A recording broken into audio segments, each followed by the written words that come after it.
Good morning, everyone. Today is January 22nd, 2022.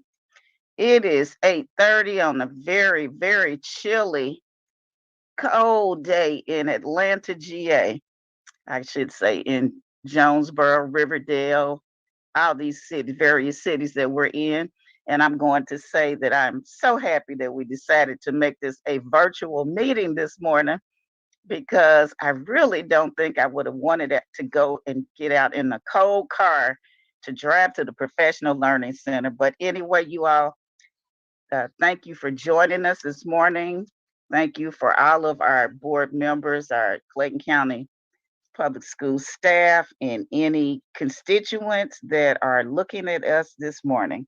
I am going to call the roll to get us started, and I'm going to turn it over to our moderator, Mr. Clem Doyle. At this moment, let me call to order. District 1, Ms. Jasmine Bowles. Morning, present. District 2, Mr. Mark Christmas. Present. District 3, Jesse Goree. That would be me, present. District 4, Ms. Victoria Williams. Present. District 5, Dr. D. Haney. And Miss Dr. Haney will log in just a moment. District 6, Ms. Mary Baker. Present. Thank you. District 7, Ms. Sabrina Hill. Present. District 8, Ms. Joy Tellis Cooper. Present. District 9, Mr. Benjamin Straker. Present. Superintendent, Dr. Morsees J. Beasley. Good morning. Our attorney, Mr. Clem Doyle. Present.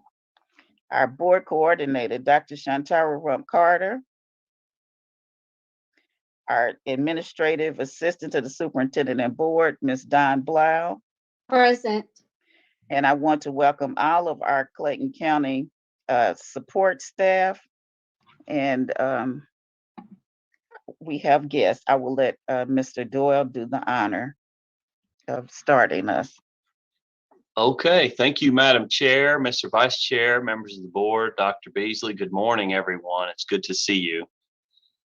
We're very excited to have a program for you, and Richard Schroeder is here from the International Center for Leadership and Education, and I'm just going to sort of let him drive this morning. But right before I do that, I want to ask Dr. Beasley, our superintendent, if he just wants to make any good morning remarks before we jump right in. Thank you, Clem. Good morning, everybody. Hope everybody's warm, at least on this cool winter morning. I was thinking, boy, we got 2 more months to go of winter. I'll be glad when they are over. But it's good to see everybody. Look forward to the conversation today with Richard, and I think you'll find that it is very much aligned with some things that we'll be sharing with the board on the 31st, including our district's improvement plan, strategic plan, along with the goals, the action steps, the initiatives, etc.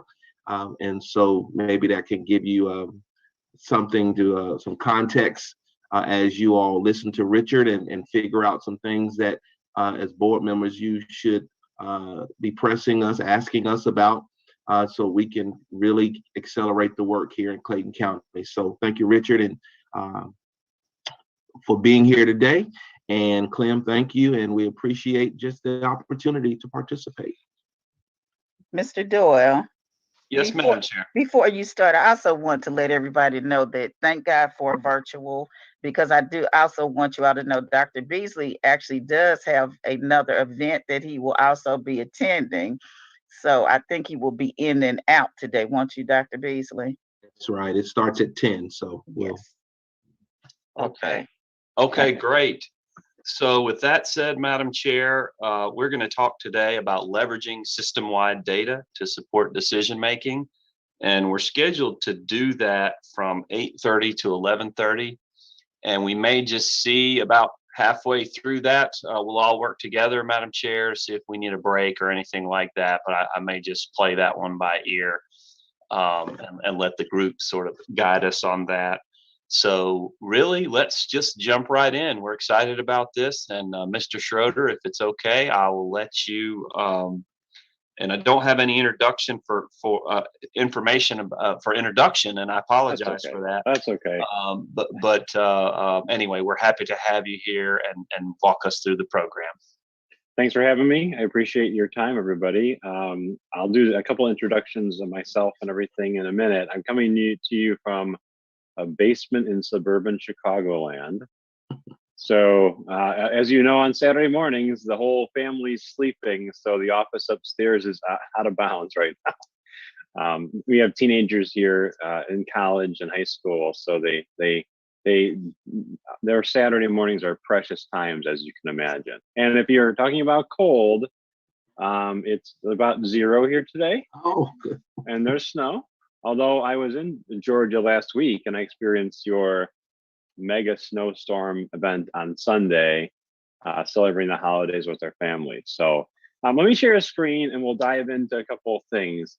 This is meant to be interactive. Like I was telling Dr. Beasley yesterday when we were talking on the phone for a minute, like this was really meant to be in person, right? So it's tough. Zoom, I never have met you guys before, your team. And so please, as we go through this, ask questions. I've reviewed your strategic plan. I've had a chance to be in the district actually in the past years doing some consulting work. And so I'm familiar with you. Like I've been through your neck of the woods before. So let me share, I'll just introduce myself in this way and we'll go from there. I am what you'd call, well, I'm a doctor. Like I used to serve in roles like yours. I'm an associate partner. I'm a former district leader. I'm a school board member, which is unique in this day and age, right? Although not as high profile as probably Clayton County, a little tiny place. And I'm an adopted son of Georgia in some ways, as I've never lived outside of Illinois. I'm very familiar with your state and how the school systems are set up, the funding mechanisms in place, things that really, drive the results. If you're thinking about how to remember me, I always say, just think of your past TV experiences, maybe when you were younger. And people usually refer to me as Ricky Schroeder. I'm not Ricky Schroeder, the childhood acting star, but you can think of me that way because that's usually how people say, Ricky Schroeder, he's coming to us live from Illinois. And I want to tell you a quick story as we get going. And this story is a story I tell all across the country. I think it's important from different perspectives. The story is about a billionaire who lives in Texas. And the billionaire in Texas decided he was going to build this massive swimming pool in his backyard. Now, I know Georgia, you guys sometimes has saltwater swimming pools. We actually are considering a move to Georgia to relocate right now from Illinois, where it's warmer. So that may come up in our discussions as we go. But this massive swimming pool, you can picture it, this Texas billionaire had one fundamental characteristic he really valued in people. And that was their ability to take on a challenge. And this swimming pool, he thought, well, I really like certain types of fish, namely sharks. So he dumped a bunch of sharks in the swimming pool. And he challenged anybody who came over to his place, his big mansion in the ranch. He's like, if anybody can take on the challenge of getting through the swimming pool, swimming across it, I will give them $1 million on the spot. No questions asked. So for 15 years, he had people coming over to his house for barbecues, for events, for parties. And he would tell about the challenge, nobody would take him up on it. Until one day, a group of people, young men and women, were sitting on the edge of the pool, and he told them this story. He said, I really value people who take on that challenge.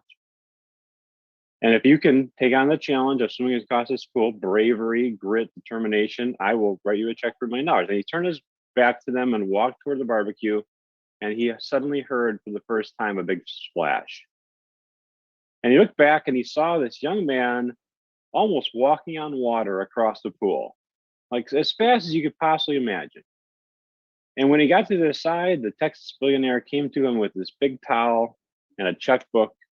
And he said to him, you know, I've been doing this for 15 years. Nobody has ever accomplished what you just did. Who should I make this check out to? And the young man said plainly, with water on his face and tears in his eyes, I don't know anything about your challenge. I just want to know who pushed me in the pool. And I tell that story because as school board members, you have a very unique point of view. Like sometimes school board members are asked to trust, listen, and not really push very much. But really, in reality, all the responsibilities you have do involve sometimes a little bit of push. Not openly all the time, right? The policies and procedures for the administration, right?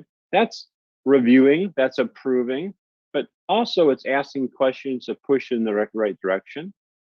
Implementing the state's education laws and programs, obviously that's something we do legally. Monitoring the operation of the school district and its programs, that is an oversight responsibility, and it also involves ability to question and push slightly. Obviously, hiring the district superintendent and the evaluation process, and that is an area where school boards often flourish and sometimes fail, depending on how the communication is structured.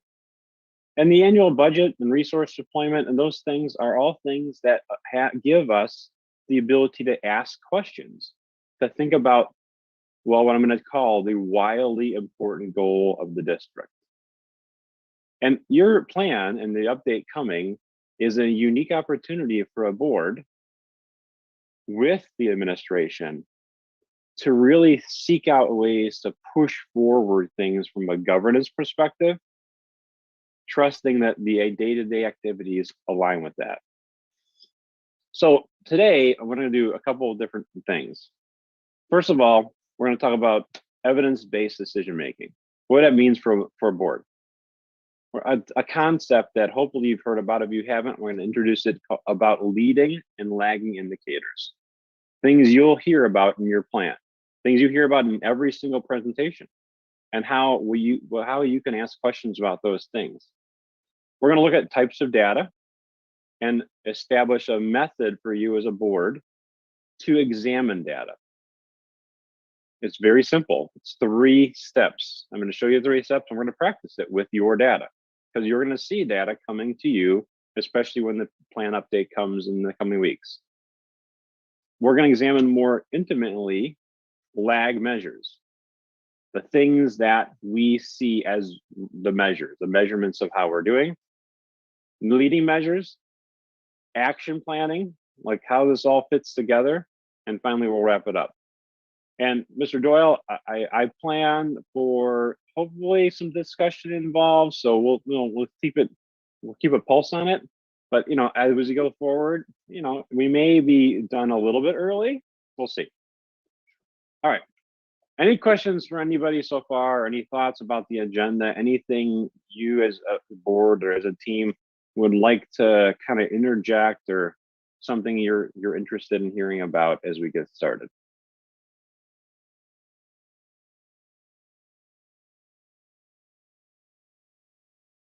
All right, let's go. So some guiding principles of the work.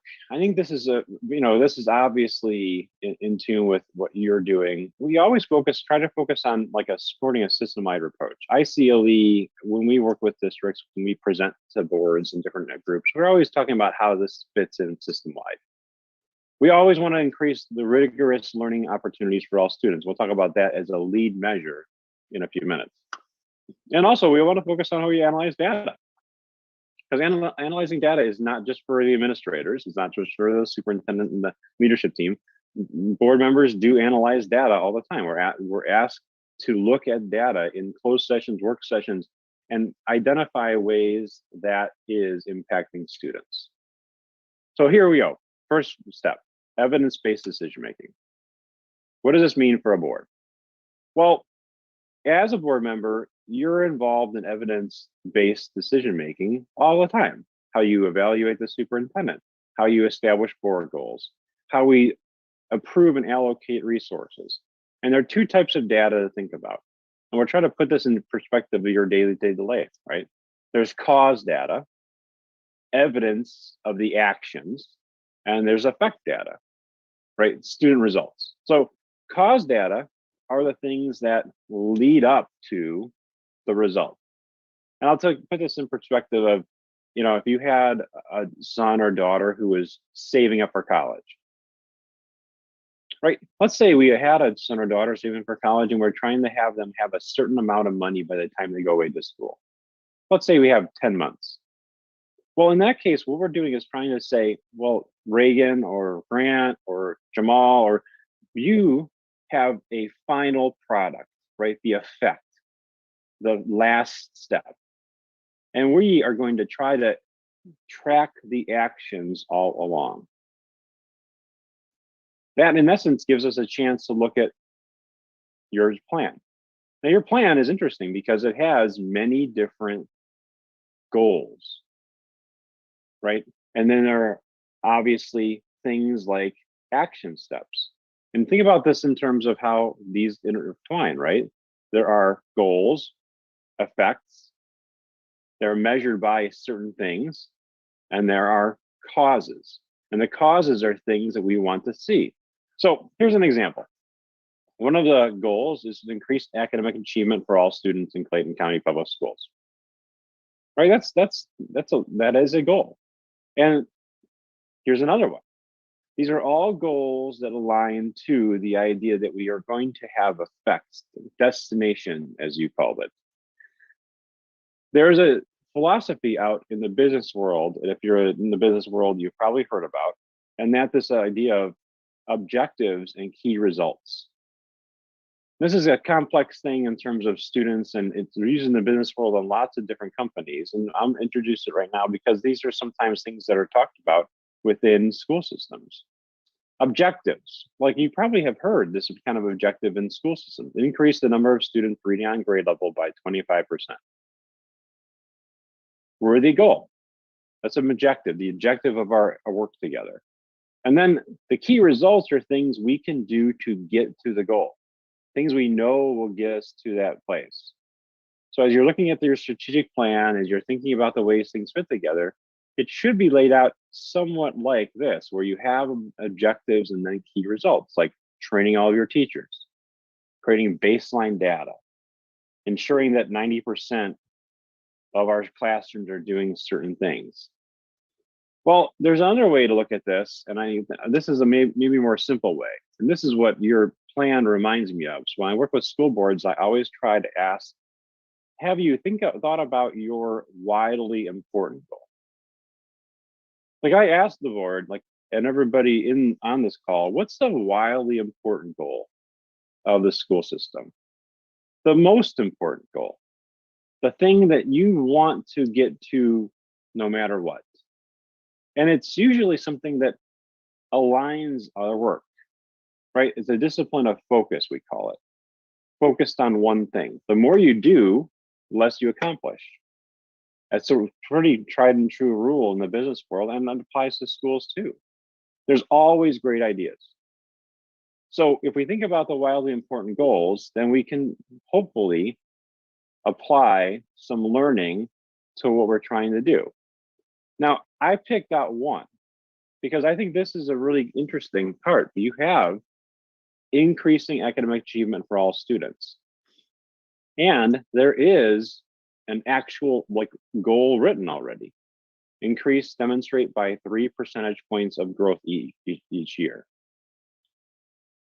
That's something I think is important. But the wildly important goal, I'm going to ask everybody on this call, the board, to as you think about this, if everything else remained the same in the district, if everything else remained the same, what's the one thing you would change that has the greatest impact? Now think about that for a minute.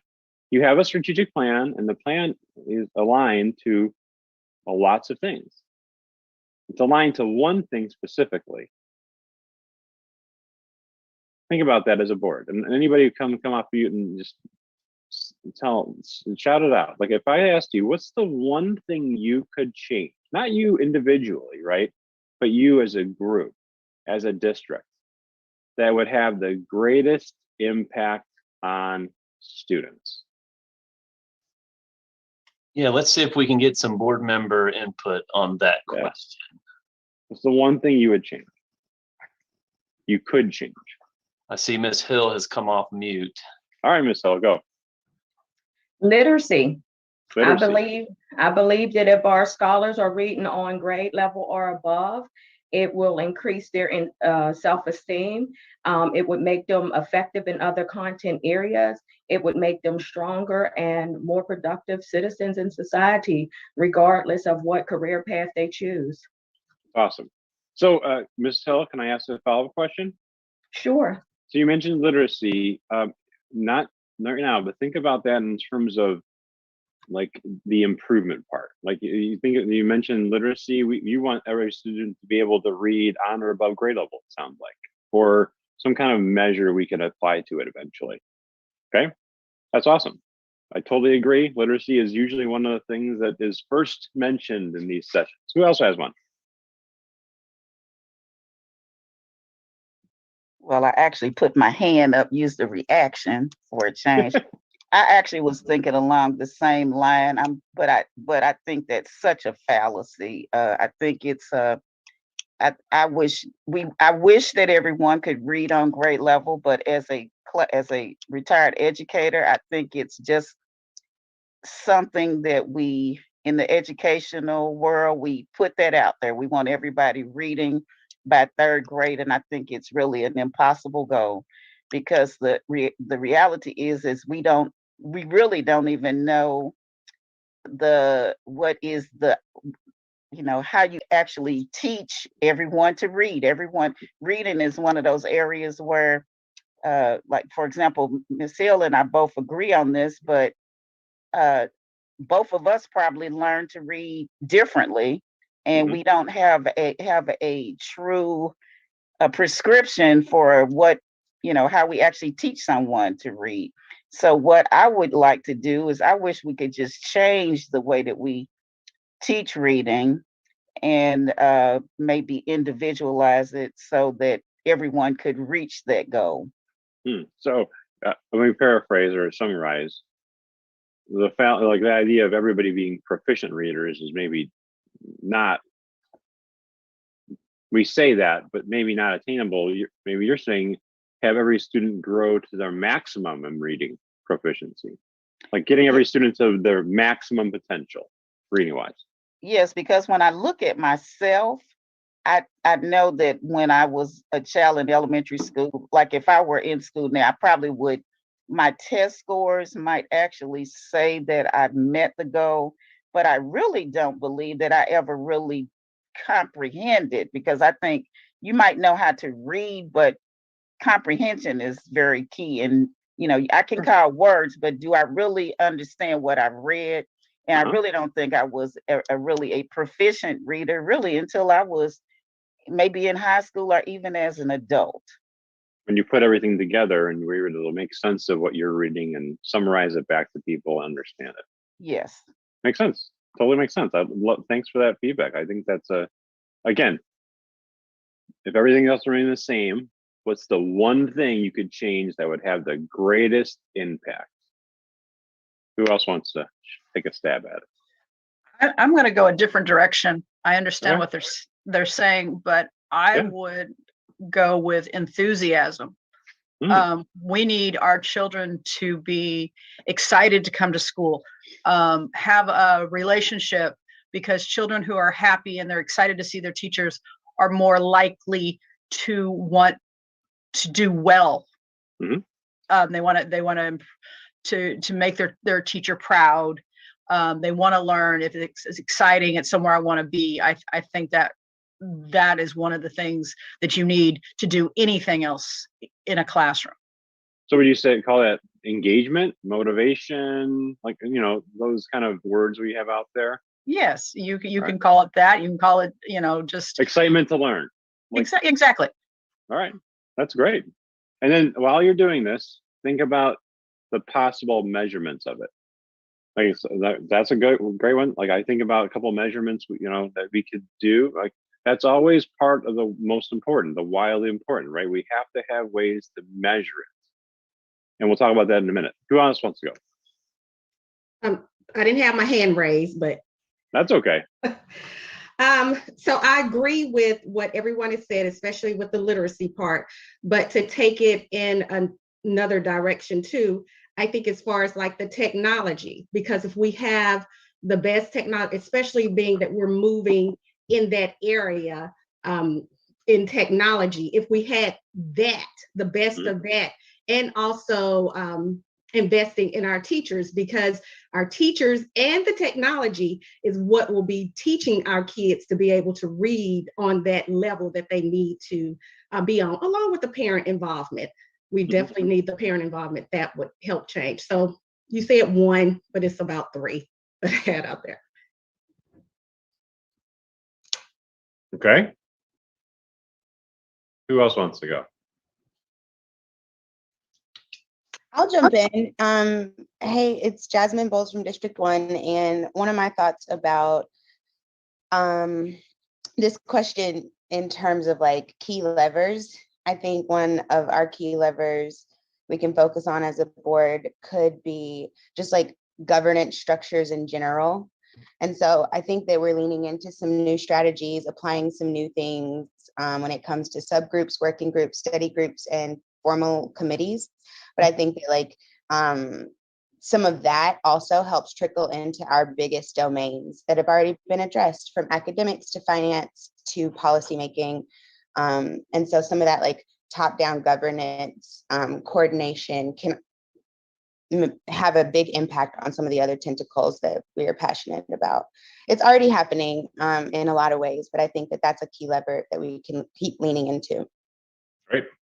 Thank you for that. Anybody else want to chime in? And we're looking for, if everything else remains the same, what's the one thing you would change that would have the greatest impact? It's already exists, like there are already things at play, right? I'm just trying to have you think about this overarching, most important, widely important goal.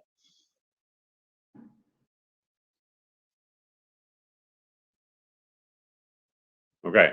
Well, the only other thing I wish that would change is if right now is if we could get rid of the pandemic. Oh, yeah. I don't know if we can if we have that in our control, but it's interesting because that topic is so different everywhere in the country where I get to go. So being in Illinois, coming to Georgia, very different, right? Going somewhere else, very different. So anybody else have one? And there's no right or wrong answer here, right?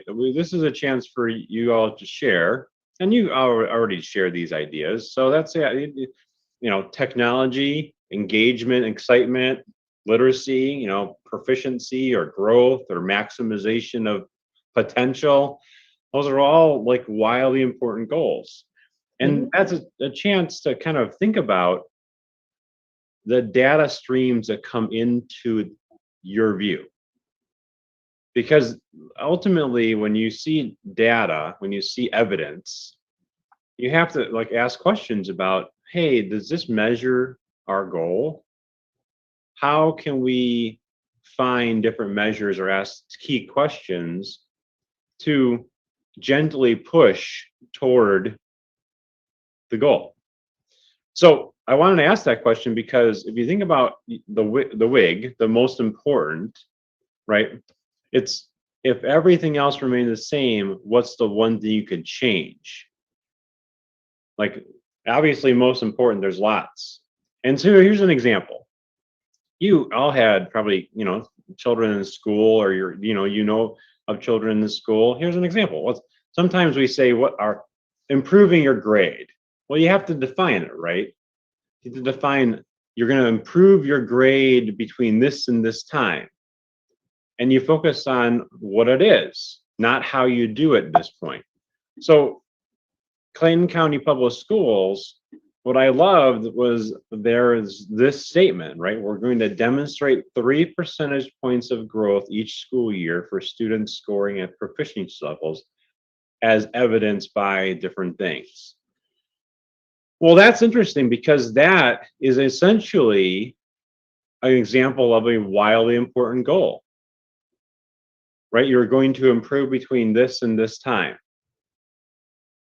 And hopefully what happens is there's an idea that we're going to have this as a goal, and then we can think about how we approach the goal in terms of wars and battles.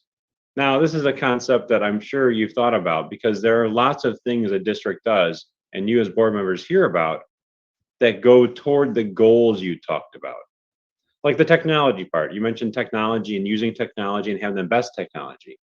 Well, think of all the different things or sub goals that go into that. The idea is we're trying to get to the final result with the fewest battles needed, the fewest things we need to do to get there.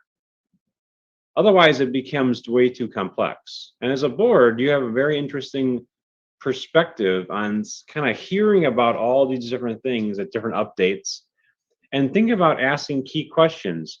What's the fewest number of battles we need to win?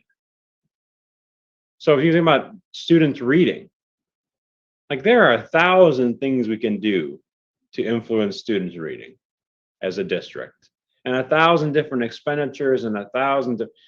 What are the key things needed to get there?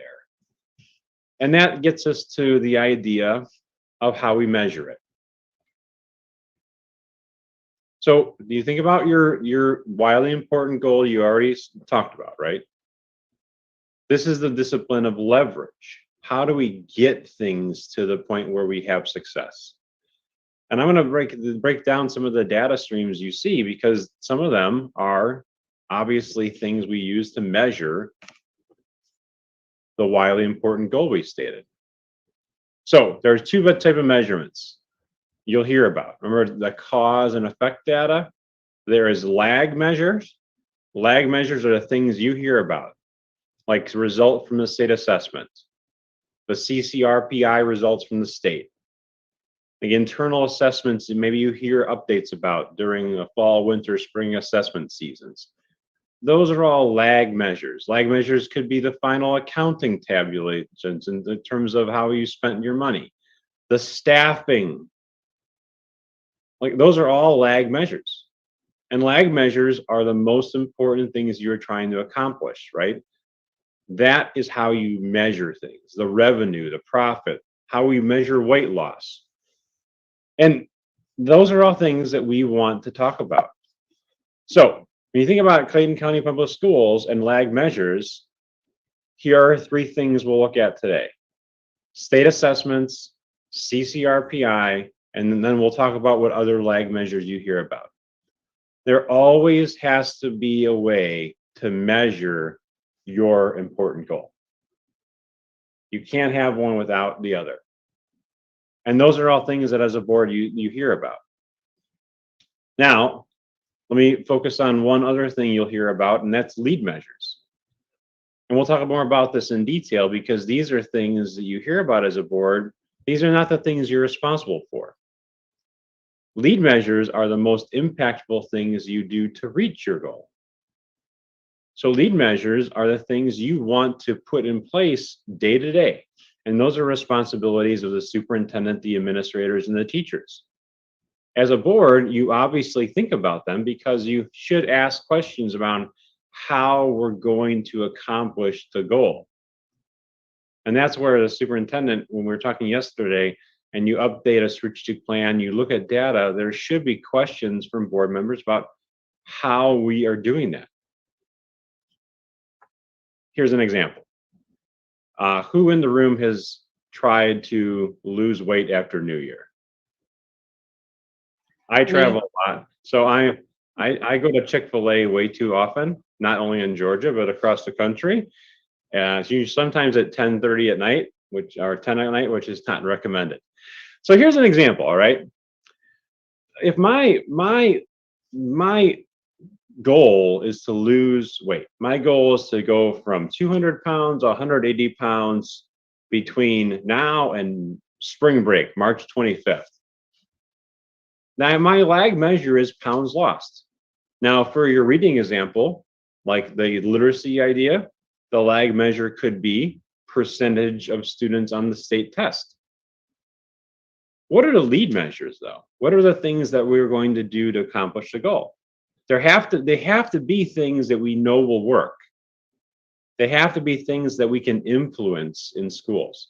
As a board, you're not influencing them, but you should ask questions about how they're being done. Specific limit on calories, of course. If I cut out the extra large waffle fries in Chick-fil-A and maybe don't use 2 Chick-fil-A sauces, only use 1, or those things obviously apply. If I exercise 7 hours a week, right? Those are things we know will work. They're predictive. So think about your ideas. Think about the engagement part or the technology part. As a board, my hope is you'll be thinking about things that you know or things that are predictive of getting to the goal. If I asked any educators in a room, if you're former teachers or even for your parents, what's one of the things people know help students read better? When educators say practice, practicing reading, having access to books, like having access to a teacher. But those are all things that are day to day, right? My doctor who's asking me to lose weight is not going to call me every day and ask me, hey, have you limited your calories? Hey, did you go? That's up to the people in the room, the schools, the administrators, the teachers, the superintendent, and the team. As a board, you're supposed to ask questions about those things. So let's do an example together. Down at the bottom, you see the lag measure. We're trying to increase our score on a test, increase our score in the class. Lag measure is the points. As a board, what are 2 lead measures that would be implementable and would help predict how a student does on a test? What are 2 things? There's lots of possibilities.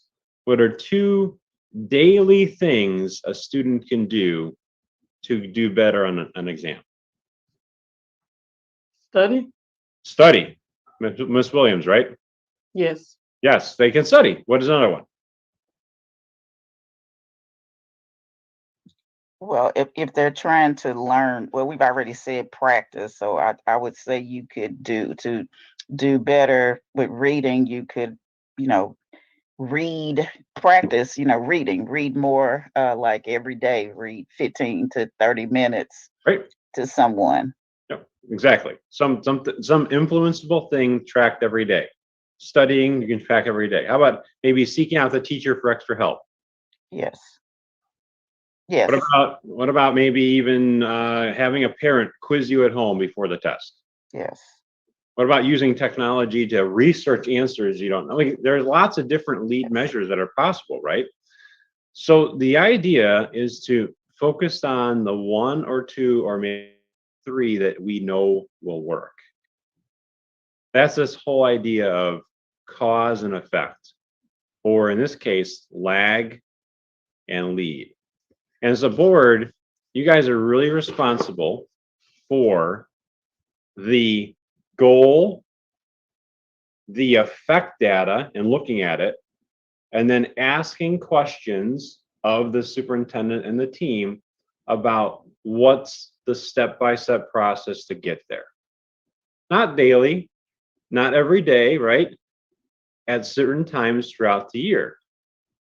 So lead measures, and I do this now because it's important for a board to think about this, because these are the things we trust are happening in schools. These are the things we trust are happening to promote our progress to our most important change, the most important goal. And is it predictive? Is it influenceable? Is it ongoing? Can it be measured? And is it worth it?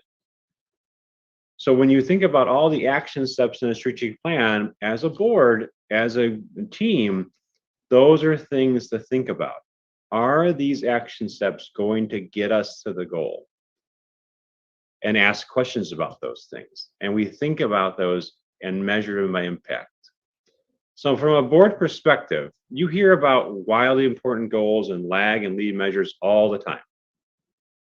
Every time there's a presentation, my guess, at least in my experience, you hear about these things.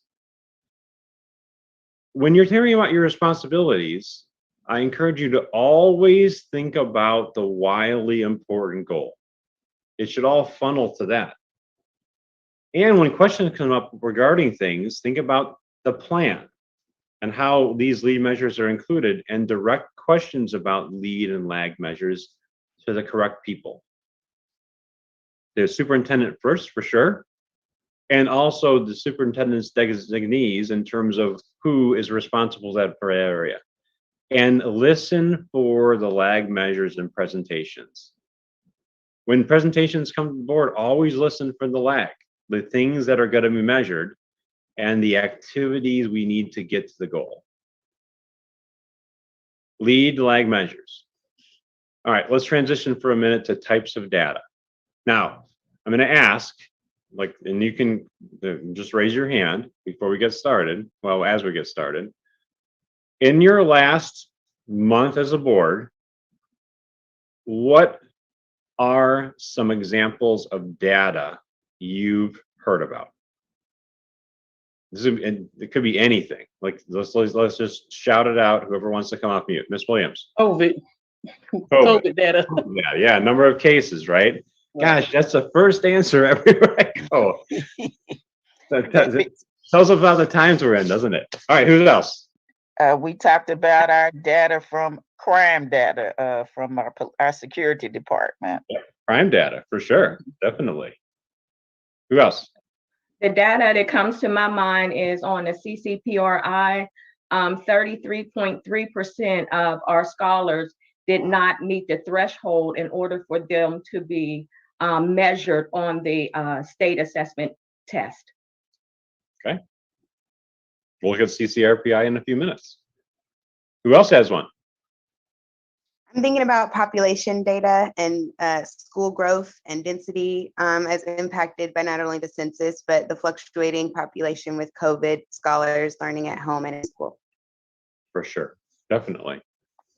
We are in an election year. We learned about data for redistricting our particular school districts for the upcoming election.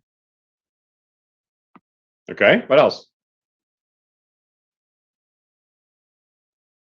Oh, come on. There's got to be. We actually received the what Ms. Hill received. Actually, we received all of our beginning of the year data information for our map data. And you're familiar with map. You have presentations about map data, correct? Yes. Winter, spring. Okay, great. Something that I actually wish we hadn't probably shared, because I think when you look at it, it was bleak, but I think people need to understand when you start the school year, it would look like that, because it's, skills that students might not have even been taught anything about. And there was obviously across the country, there was more of a summer slide regarding map data.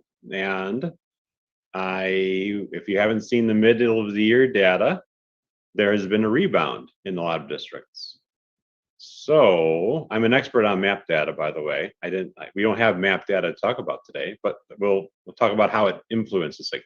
Map data is one of those lag measures. Who else? Ms. Cooper? I guess you saw me come off mute. I did. Said But anyway, retention of the teachers, everything pretty much we receive is data, financial, anything that comes to us is mainly. You're getting the drift, right? I'm saying, like, as a board, you're confronted with data sources after data sources after data sources, right?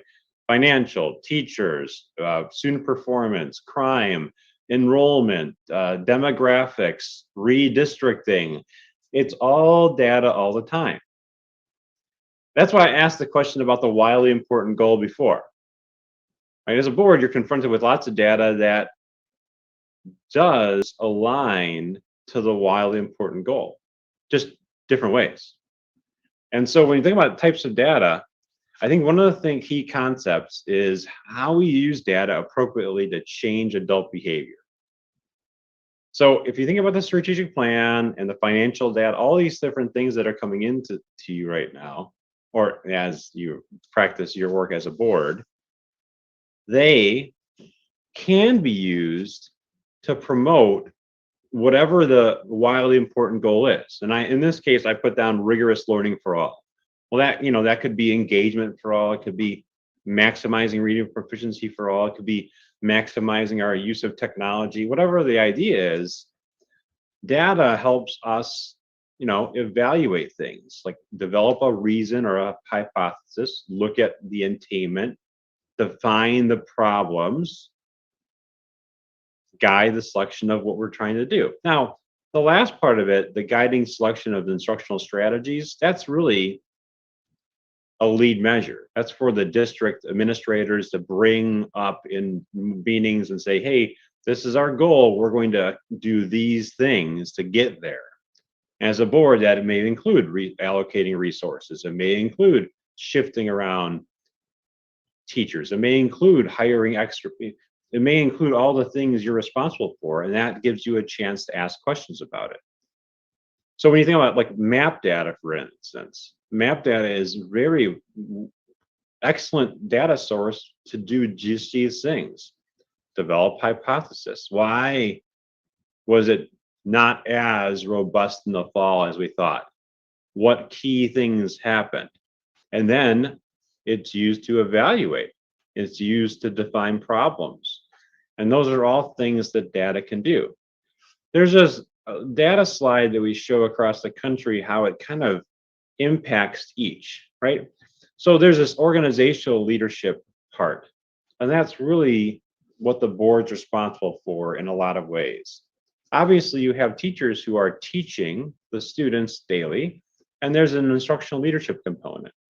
Well, the board kind of goes into these two categories on top, right?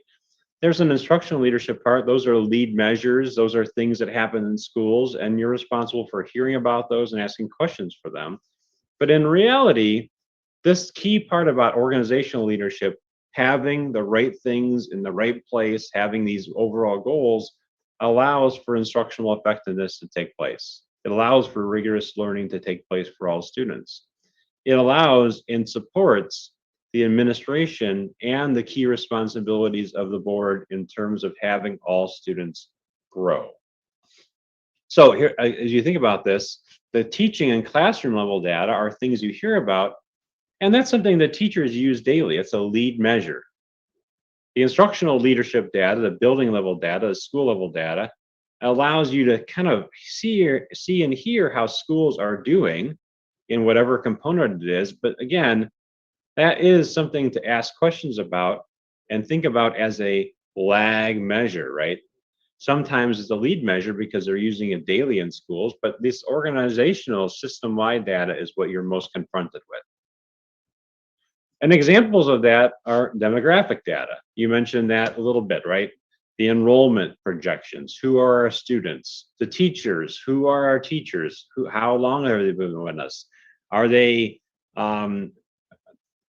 over 4 years? What populations? How about trends in our student population? Are there trends we can see in terms of their performance, where they come from? What are the factors outside of school? And inside the classroom, there are data points that we talk about as well, like what percentage of our lessons are high level rigor? How well is our curriculum aligned? How much classroom time is academic time? These are all lead measures, key indicators that are not the board's responsibility, right? They're data parts that you maybe hear about, but really it's in terms of governance, in terms of policy, in terms of your role, these are questions that go to the administration. You've heard this example of quantitative and qualitative data probably in the past, right? A lot of what you see is quantitative data, test results, end of the year data, benchmark tests, academic attendance, crime stats, information in quantities. And qualitative data are sometimes the things that also matter. And sometimes you kind of delved into a little bit in your wildly important goals and data types, like things that are about climate and culture, or the engagement aspect of things from a teacher, or how much students love coming to school. Each data stream is important. Each data stream is important toward reaching the goal. The trick is knowing how to ask questions about each, and then finding the ways to influence the results. So from a board perspective, and then we're going to dive into some data in a minute, you guys examine data every time you hear a presentation, get a board brief. I know that for a fact because that's all I do as well. My trick, and I hope you think about this a little bit, is I always think about how the data stream impacts my wildly important goal, or the wildly important goal of the district.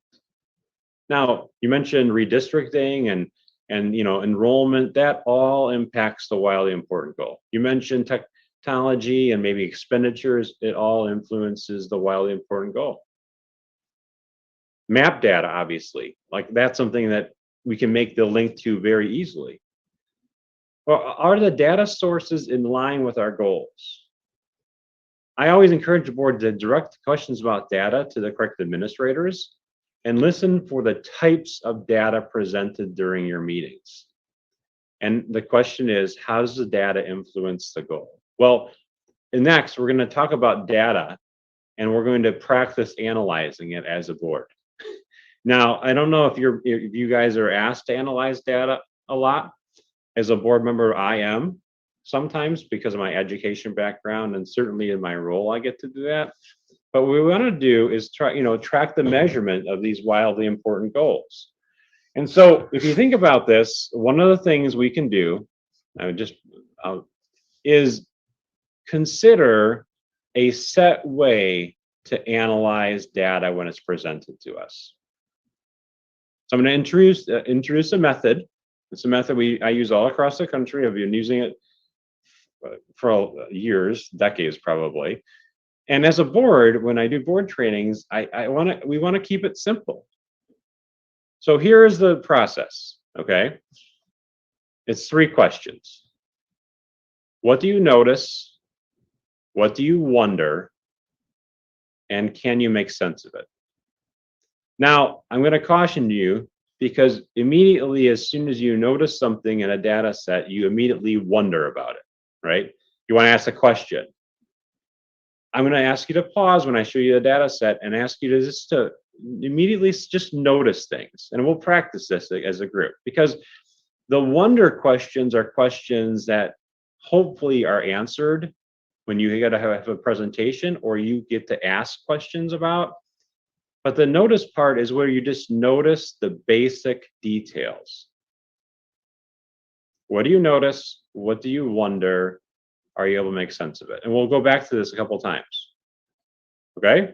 Any questions about the process? I'll show you a data set right now. As a board, like think of mine, your governance, but you have data at your fingertips and you should notice things about it. All right.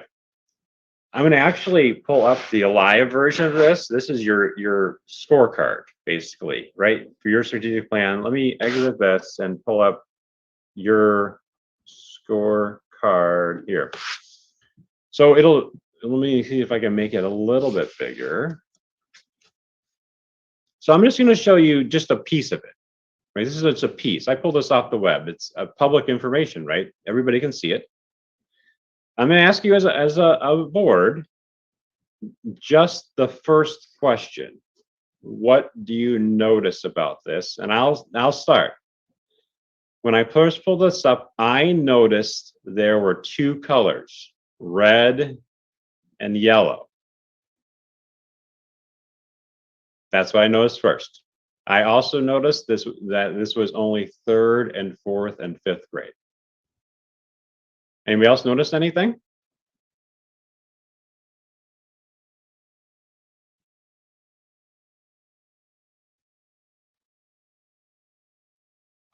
A big column of cancellations from the state. Thank you. That's a pretty obvious one, right? There's a whole column of state canceled assessments. What else do you notice? Well, I wish I knew what was, if there's something above the column, but I see that the third grade, okay, there we go. I see red for the target at third grade, and that's the area where we always feel like, that's the art supposed to be the ultimate goal, is where we have third graders. Yep. It's So red you notice the third grade has red in it. for ELA. For ELA. All right, great. Who else has a notice? I noticed the performing objective, the 3 percentage points. Okay, you notice there's 3 percentage points objective. Great. Right. Who else has one? I notice there's a lot of numbers on this page. I noticed there's a lot of numbers, right? It's kind of busy, right? Well, Who else does? I noticed that actually as you go, the years are going up. Well, like I looked at the ELA being in 2018 is red, but the target, it seems like it's going up. It did go up. So There's an increase. There's the target increases every time, right? increases, Yep. yes. And then for some, the actual increases. Mhm. Increase, and there's decreases, right? Both. Right, we're meeting. Now, again, I'm going to preface this by saying, like, this noticing part is going to guide you to the wonderings. And as a board, you see data all the time, and the effective and functioning boards like notice things in the data and aren't afraid to ask a question about it. And that's the wondering part. So who else has a notice on this? This is just a one small data set. So I don't want to get that. We'll look at CCRPI in a minute and do the same kind of activity. Anyone else notice anything? Well, I'll go back and say I can see that I noticed that we have the increases, but we're way off of the target. Okay, you notice that, yeah. A big difference between what the target. So, if we can say we met a goal because we went up to 3 percentage points, but we're way off of our target. So you notice that there's improvement, but the improvement doesn't necessarily get to the target. All right, anything else? Anything else? Ms. Cooper. So I noticed, just looking at the dates up there at the top. Yeah. 6/30/23 through 2018, but we're looking at 2017, 2018 data. Yeah, this is, again, I don't know if it's pulling. No, that's a wonder. Hold on, that's a good wonder though. This is right on the web so you're noticing the dates are different. Or the dates like the 2017-18, and we have 2023 up in the corner. Yeah, the plan is a 5-year plan to go from 2017 to 2023. Right. So you'll see that we only have 4 years there. So ideally you would have another column for 2021, 2022, etc. But I'm not sure if eBoard allows us to do more than what it looks like 3. 3 so far, yes. So you can probably add more. But that, again, those are all great notices. Anybody else have one? Real quick, I'll say I kind of wish there was another column about like a plus or minus the difference. So to show how much we are up or above, so we can show like the rate of growth. And the reason I think that could be important is I'm sure there are some grade levels that might have faster rates of growth or faster regression rates than others. And it could help us figure out like which grade levels we can either learn from or prioritize. Great point. Hey, Richard. Yes. Can I make an observation that I think it would be helpful? Yeah. Board members, if you would, you see third grade ELA proficient and above for 2017, 2018. Those kids are 4th graders in 2018, 2019. So go to 4th grade and see where it is. And I just wanted that's what we call a cohort analysis. So look at where they are in third grade and then go a year after that and look at where they are in fourth grade. That's just another way of looking at the data. Dr. Beasley, you stole the wonder. So, Well, yeah, I was actually yeah, I to think say that as well because you know, if you look at third grade, I mentioned that they were red in third, and then in ELA they're red again, and then then we don't know fifth grade. Let's go to I wonders. So here's an example of I wonder statement. I wonder if all the third graders in this performance measure are the current fourth graders. That's it's not a perfect cohort, right? There's students who move in and out and such. I wonder how many of the students who are in third grade increase their scores in fourth grade. Those are wonders. So let's transition to the second step. The second step is always I wonder. And certainly when you see a data set as a board, as an individual, you should have lots of I wonders. I wonder, you fill in the blank. It's open. This is open to everybody to kind of I wonder about this chart.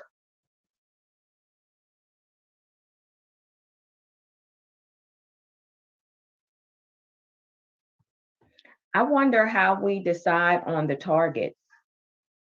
Good. I wonder. We're not going to answer them yet. Just state them. I wonder how we decide on the target. Great point. Next one.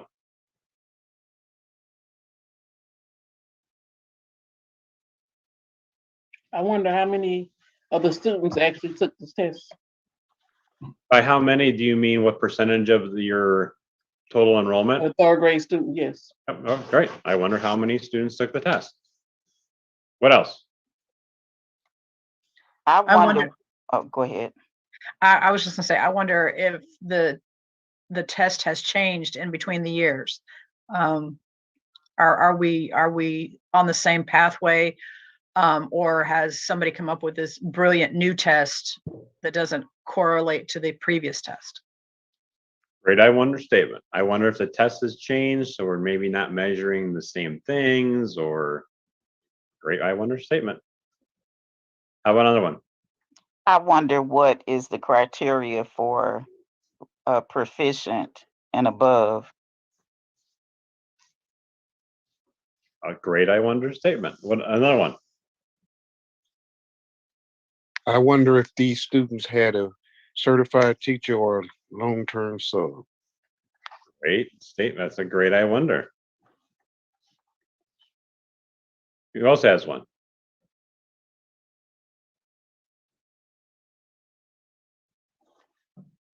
I wonder how we were measured or change those scores from low to high moving forward. Say it one more time. I wonder how we can address the low scores. Okay. I wonder how we can, as a board, support improvement. Right. Does anybody wonder how these scores like relate to the MAP scores you see?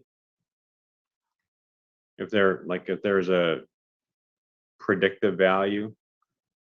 Well, I think the comparative analysis is one of the big obvious wonders for me, is right. Like, this is a slice and a dice. And so I talked a little bit about like being able to compare not only trends across subjects. We might be able to see that there are some subjects with the faster rate of growth and we should invest in others, but also apples to apples, to your point, from test to test. So what does MAP trend say? And I'm also a MAP data fan, and I also like the national view. So I wonder about just all the comparisons across our state, our county, and in general. We should do a session with MAP data next time. All right, now go ahead. Well, sorry. actually, at this time, I wonder, going all the way back to 2017, if we were even using MAP. Because I think we just kind of started it at some point in there. I'm not sure we were using MAP in 2017 or.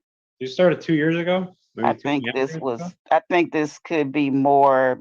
I'm thinking this is more based on on the milestones, I think. It is. Well, yeah, this is That's it. yeah, Georgia milestone data.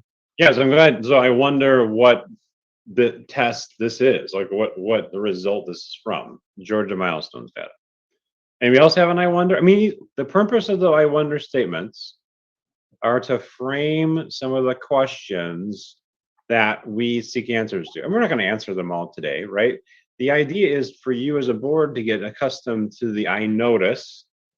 So when you get a financial list, I notice, I wonder about these things. Or when you have a map data presentation, or when it's a process that I encourage, allows you not to make assumptions about things and have a complete understanding of them. Anybody else have an I wonder statement about this? I have one. Yeah.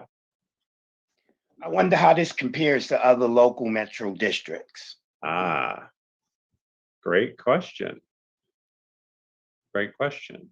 CCRPI allows us to do a little bit of that comparison, right, a different way, but certainly this allows, there's a way to establish and look at how this compares. Does anybody else have one? I'll go ahead. I wonder, did COVID have any hands in the data and the results? Well, with this data, I would say the only role it played in this is that was 2018, 19? yeah, because we didn't even, that wasn't even a consider. Nobody even saw COVID coming. And there wasn't a state assessment, right? Right. And I would say, looking at this, is I wonder how what role did district leadership play in these scores? Because the thing that I do know about these scores is Dr. Beasley had just come in 2017, and it would be, I wish I could see what the scores looked the year prior to this, because it's sort of like, he inherited our situation, as well as, we even had a change with the board as well. Great points. So, I mean, I'm sure this is being recorded, and these are all I wonder statements that we have to dive into, right? This is milestone data. COVID did impact it because we don't have any spring of 2020 data. That's a state cancel assessment. There certainly is going to be an update, right? Because we have the spring of 21 data to put in here eventually. It relates to map data in lots of ways. We can talk more about that if you're interested. As a board, your notices and I wonder statements, especially the I wonder statements about the administration and things we're doing, those are all questions to be asked, because the things we're doing have to influence the wildly important goal. So as a board, you mentioned lots of things already, lots of I wonders. And certainly, if you kept going, if we took that like a whole hour and asked every question we had about this, some of them would come down to what's going on in the classroom. Like you mentioned, like certified teachers versus not, right? Those are all things that align to those lead measures. What you're doing is your I wonder statements get us to some of the lead measures, some of the things we want to influence. Let's look at another data source, and then we'll do the same process. This is CCRPI. Now, before I put it up, I wouldn't just make, high level wise, CCRPI is calculated in using these things. It's like an overall score. It's meant to compare, provide conversation pieces, like, so you have an idea of kind of where every district stands. And CCRPI is interesting. Every state has kind of some version of CCRPI now. It incorporates growth of students, progress, proficiency of students, graduation rates, things that influence students and the overall wildly important goal. So this is the overall for the state of Georgia 2019. It's a scale up to 100, and this is the overall for Clayton County. I wanted to show you that comparison really quickly before we get into just your district. And I pulled it up. This is the state, obviously, but if I pull up, this is you guys. Now, CZRPI, again, some of the things I'm going to ask you specifically to use that process. I'm going to go down a little bit to, I'm going to actually, we're going to do middle school first. And I'm going to just kind of show one slide, one portion. Now, we could look at this all day long. If I was there with you, we probably would, analyze this for hours. What I wanted to do is show you one slide and just kind of talk about the overall. This is for middle schools.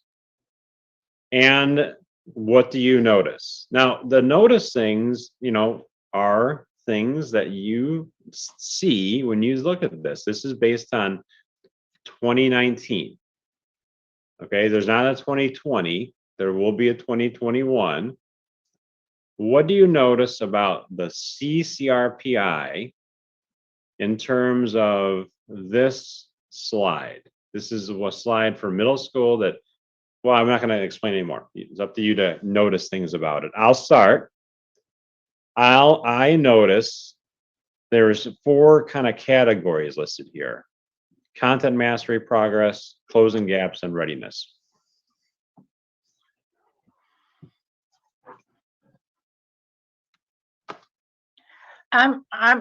You went over the other screen real quick, but what I noticed was that it had like 63,000 kids, and as long as I've been on the board, we've never had 63,000 kids, so I have to wonder about the percentages. Oh, you want to go back to all? So 63 number of students enrolled. It says 63,489 students. Mm-hmm. That's correct. Is that not correct? Well, they include all students who have been enrolled at some point in the school year in the district. We don't have that many students, but the state, once they capture a student as enrolled, that number includes students who had been enrolled in the district. But the students' data may not necessarily be in our data if they didn't meet certain attendance expectations. But that number is based upon everyone who enrolled in the district. At any time during the school year, correct? All right. Say that again, Richard. At any time during the school year. Yes, sir. That's correct. So it doesn't subtract mobility out. It includes all the students you had at any time during the school year. That's correct. So it's likely, depending on your mobility rate, it could be as much as 20 or 30% high, depending on. Oh, it is. Well, it is. Our mobility rate is about 30% for that year. Mm-hmm. All right. And I think that's, in looking at the scores, I think people don't understand that, because see, when you look at these scores, and I guess I'm not answering the question, I'm going out on a tangent, is that we want our scores to look as good as everyone else's, we have all the people sitting on the board, and we have all these lofty ideas. We want everybody to read at a certain point at the 3rd grade, and people are not understanding. It's easy to want this stuff, but when you have here we have 10,000 students more that we really don't have. And so the kids are moving out. So our scores we're not going to have that high CCRPI score like everybody else, where you have stability. Because here we got Mary stayed here for 2 weeks, but Mary's captured on us and Mary's gone. And then here we got Jessie that shows up, in the middle of the year, and we're doing an assessment and we don't know what she's been taught. And that's what people don't understand. And it bothers me, because everybody bases everything on, oh, look at what your numbers say. Yeah. That bothers me. So you're leading into one of the key I wonder statements. I wonder if students who are here longer perform better. Or if students who are with us, between this and this year, like kindergarten to 2nd grade, or 3rd to 5th, or If they're here longer, do they perform better? A key indicator, right? A key kind of part of your question. And I wouldn't even, I'm not even, look, I'd be happy just to see how do the ones perform that actually stay a whole year. Because, you know, if we could just get a kid that stays at least a whole year, how well does that one perform with, you know, with the scores look better? Sure. I'm going to actually go out of this view and go back to the other view. And I believe what Excuse me, Richard. I saw that Dr. Beasley put something in the chat. Could you just expand a little bit on that? I saw it pop up and go down. Oh, the full academic year. It's a state measurement. Like when kids enroll, they have to be here for a certain amount of the school year. Let's say 80% of the school year. If we have 180 days, they've got to be here for 80% of those days in order to be considered as a part of the data relative to the testing outcomes. And so that's a part of the consideration when the data is calculated. The proficiency rates are calculated, or all the data is calculated. Does the student meet the full academic year to be included in our data? Mm-hmm. So it includes students enrolled, but then the data that's represented here includes only students who were enrolled for a amount of time defined as full academic year. So that is correct. Different states have different definitions of that, but it doesn't allow for a student who's enrolled for 2 weeks to have data included in CCRPI necessarily, which is good. It also doesn't include, it does include students who have been there for a certain amount of time. And also you have to have a certain threshold of testing done. You can't, like, you have to have a certain percentage of your students who are enrolled take the assessments. And so when you look at map data, you mentioned map data earlier. One of the things about map data is, in map data, sometimes you see students who are just there for the like a little bit of time to take the test. And that's where it, the administration to look at each students and their function. So I wanted to show you this because this is the state 78.8, and whatever you want to say about the state. And I just searched for Clayton County, and you're here. These are your scores. So I wanted to use this, the overall score, content mastery, progress. There's different ways to look at this. Remember, we're trying to notice things about the data. So there have been a lot of I wonder statements already. I wonder, how many students there are. I wonder why the total is like 30% higher than our enrollment. What do you notice about this data slide? I noticed there are different columns, and one of the columns is an overall score. And there are different numbers for different counties. And this is just one page out of 64 that are present on the CCRPI website. Anybody have a notice about this page? Any notice that you're thinking about? We have some of the lowest scores. On this page, there are lower scores for 2019. Anybody else have one? I noticed Go ahead. Ms. Hill. I noticed the financial efficiency, the stars vary from category, from elementary, middle, and high for Clayton County.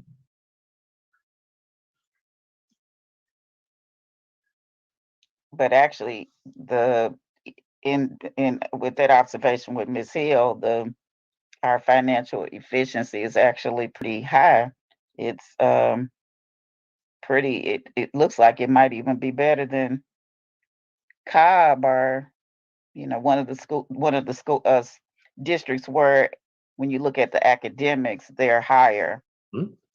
So yep. And I wonder what's meant by financial efficiency. And that's another wonder. I noticed that it's tied for highest on this page. Right. For Clayton County. Mm-hmm. Who else has one?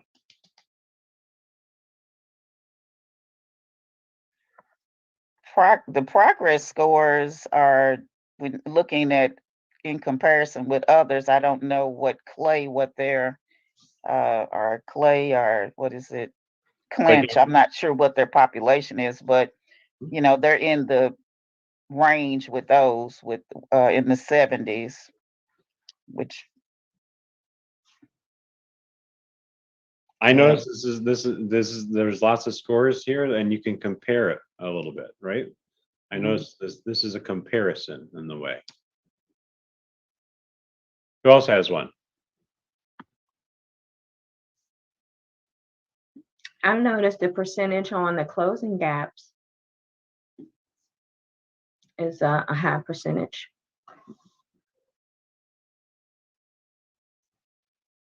What do you wonder about? Like this is where a board can. We're not getting in the weeds. Like we're not like going down like multiple. We're just. What do you wonder about when you see these numbers? How can we improve them? How can we improve them? I wonder how these can be improved.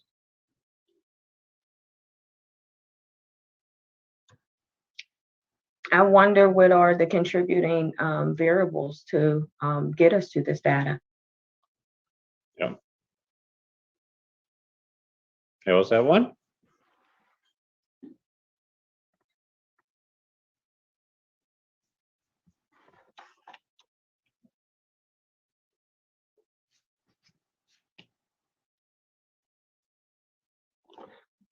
Rich, I want everybody to know I'm going to log in using my cell phone so I can at least hear the conversation, but I'm going to mute myself so I can participate in my other meeting, okay?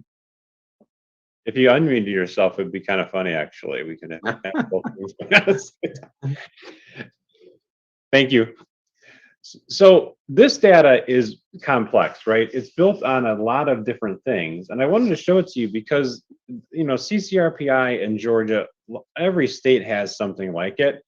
And what we're trying to do is getting you to this I wonder, I notice idea. So I'm going to go back to this slide again. The last step is always, can you make sense of it? And that's a different level of understanding, right? As a board, as a group that is influencing and regulating policy and tracking the progress, it's up to you to ask those I wonder statements of the administration to get to the point where you can say, I can make sense of this. You don't have to go out on the street corner and like tell all about the different parts.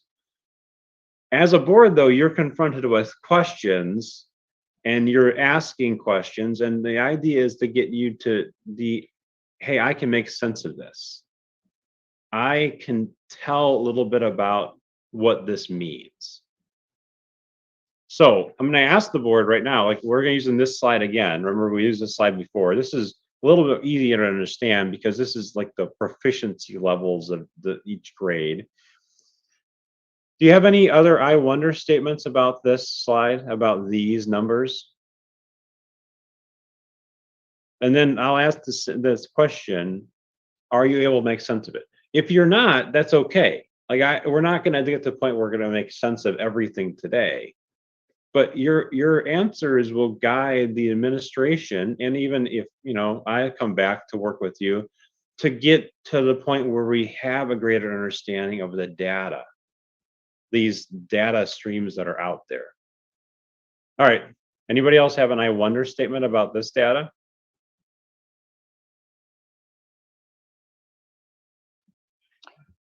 In looking at the fourth grade scores of 2017 to 2018, when I look at the math proficient and above, I see that there's a 32 in 2017, 2018, but when they became fifth graders, it looks like they dropped.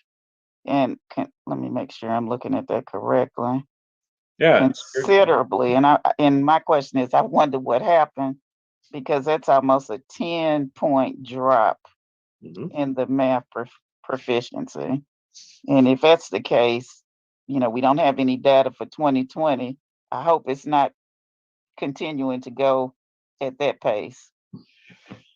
And I'm going to interject a key I wonder statement is that given the rate of mobility in and out, I wonder what portion of the students who didn't perform so well were new. 30% is a lot. So any of these cohorts could be very heavily influenced by the in and out movement of students. Yes. And that's something I think as you go into your planning and your updates as a board to ask about. And that's like those lead and lag measures, right? One of the lag measures are these things we're using to measure. The lead measure is obviously attendance, mobility, things like we can try to influence if we can, but there's certainly things that impact the data we see. All right, Mr. Doyle, what do you think? You think about it's a good time to take a break? We look at so many numbers already on a Saturday morning early. I feel like we're like, wow. Absolutely. Let me wrap this part up though with one key thing from the board perspective. I always want to reinforce the board perspective part because sitting in your shoes and working with boards across the country, I think one of the things is that you hear about these lag measures frequently. That's an understatement. You hear about them all the time. Everything you see is about measurements. And I encourage you, I've said it a couple times, always consider the wildly important goal when you're carrying out your responsibilities. Now, again, we've had a different wildly important goals kind of mentioned, right? And you have different goals in your plan. It's going to be updated and re-presented, I think, next week. I encourage as a board you guys to think about what's our wildly important goal? What's above all else? What's the thing, given everything else stays the same, what's one thing we want to change? Certainly there has to be goals about financial use and goals about facilities, and what's the one thing we want to change that will make the most difference? And when it comes up to lag measures, think about the strategic plan and what lead measures are included. And I always encourage, when you have I wonder statements that aren't answered, and that last step, can I make sense of this? That is where the administration and the board collaborate on what needs to happen to have you all be able to make sense of the data streams. A board should never be in the dark about what it means. So, MAP data, obviously student achievement data from the state, CCRPI data, those are all things that I think you don't have to have the intimate understanding of it. You don't need to know how a MAP test is created, but to make sense of what the numbers mean is super important because it gets you to think about how we accomplished our goals. All right, Mr. Doyle, let's take how long a break do you guys usually take on a Saturday morning? Probably depends on. So let's go for a 10-minute break. It's 9:58. So how about we say 10:10 a.m. For those who stretch the break, we'll say it's a 5-minute break, but it'll really be a 10-minute break. How about that? That sounds good. That sounds good. And when we come back, we have a shorter amount to cover and questions and just kind of next steps. So when we come back, I would anticipate 30 minutes to 45 minutes, maybe an hour tops. Okay, and maybe everyone will have the caffeine going through their system and we can liven it up with board discussion. How about that'll be our aim? And Mr. Schroeder, is it okay if you sent the PowerPoint to the board members? Maybe after I will for sure send everything to the board members so we can plan for the next one if we have one. But yes, I will for sure, Mr. Doyle. Okay, great. We'll see everyone at 10:10. Thanks so much. Thank you.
All right, 1 minute warning, everyone.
I'm back, Mr. Doyle. Okay, great. And I think we have board members coming back online with us. And I might just wait for one or two more to get back in. I think we're here. It's just they have their picture up because they might be like me. I keep going in and out. I'm trying to finish my snack. Yeah. So we're here. We just have It's a Zoom meeting, so it Right. might be a lot of blue jeans going on. right. So I didn't want y'all to see me chewing, so I'm just gonna be going in and out until I finish my snack. But I am here.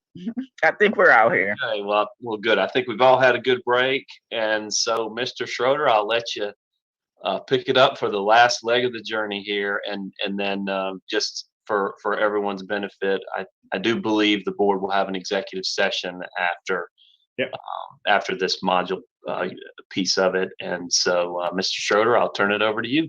And we'll wrap it up in short order. Have you all seen the video of recently of the Zoom meeting with the lawyers on and fully dressed suit up top, right? And then the kids come dancing in the background and he shoos them out and kids come back in and he says, I'm going to shut the door. He stands up and shorts underneath, right?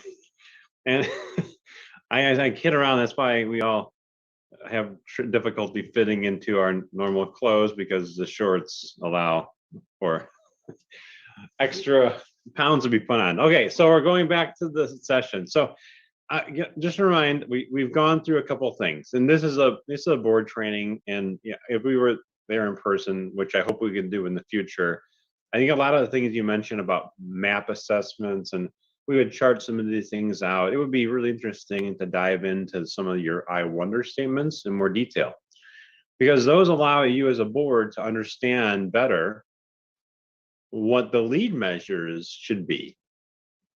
And so now this last part of this, I'm going to ask you to practice thinking about lead measures. Lead measures are not your responsibility, right? They're the day-to-day operations of the school system are the superintendent's responsibility and everybody else. And you have a unique perspective and questioning process around how to get the right lead measures in place. And let's practice. So I'm going to share my screen again. That's where we came back. I'm still in the basement, unfortunately. I tried to get out. So lead measures. They're defined as the most high impact things to achieve the goal. And when we work with school systems around the country, one of the things I've often seen, there are too many things being done. I'm not saying that's the case for Clayton County. I don't know. As you think about this from a board perspective, the idea is to ask questions around what are the most impactful things that will get us to the goal. And so we're going to practice after we review real fast what a lead measure is.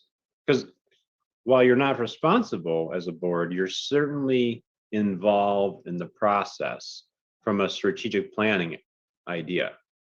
So remember that idea of weight loss, pounds lost, right? Lag measure, pounds lost. When I get on the scale after a week, what's going to be the result? And the lead measures, right? We've already talked about the lag measure of points on a test, and you guys gave me a couple examples of what could be lead measures. So in this case, what I want to do is do an example. So I crafted a sample wildly important goal. Remember, we talked about this before, like there's a goal for the district that says, like, we will have an increase of 3 points of growth each year as measured, but I crafted it a little bit differently. Here's an example. Each student will achieve 3 percentage points of growth each school year measured from fall to spring. A little more specific, right? And I also included a couple of sample lag measures that could be possible. You know, we mentioned MAP testing already. We've already talked about that. There's state assessments that happen. There are other things that could be lag measures too from a board perspective, but those are a couple of interesting things. Now, put yourself in the role of a board, and you're asked, you're always asked to, prove things and talk about things. But I'm asking you right now to put yourself in this brainstorming session. What are a couple of lead measures? Remember, these are things that are carried out daily. They're influenceable. They're able to be tracked. That would lead to the goal. This is your chance to we're just brainstorming a couple of things. What are some things that would you say would lead to the goal of having each student achieve this 3 percentage points of growth each school year in reading, we'll say, in literacy?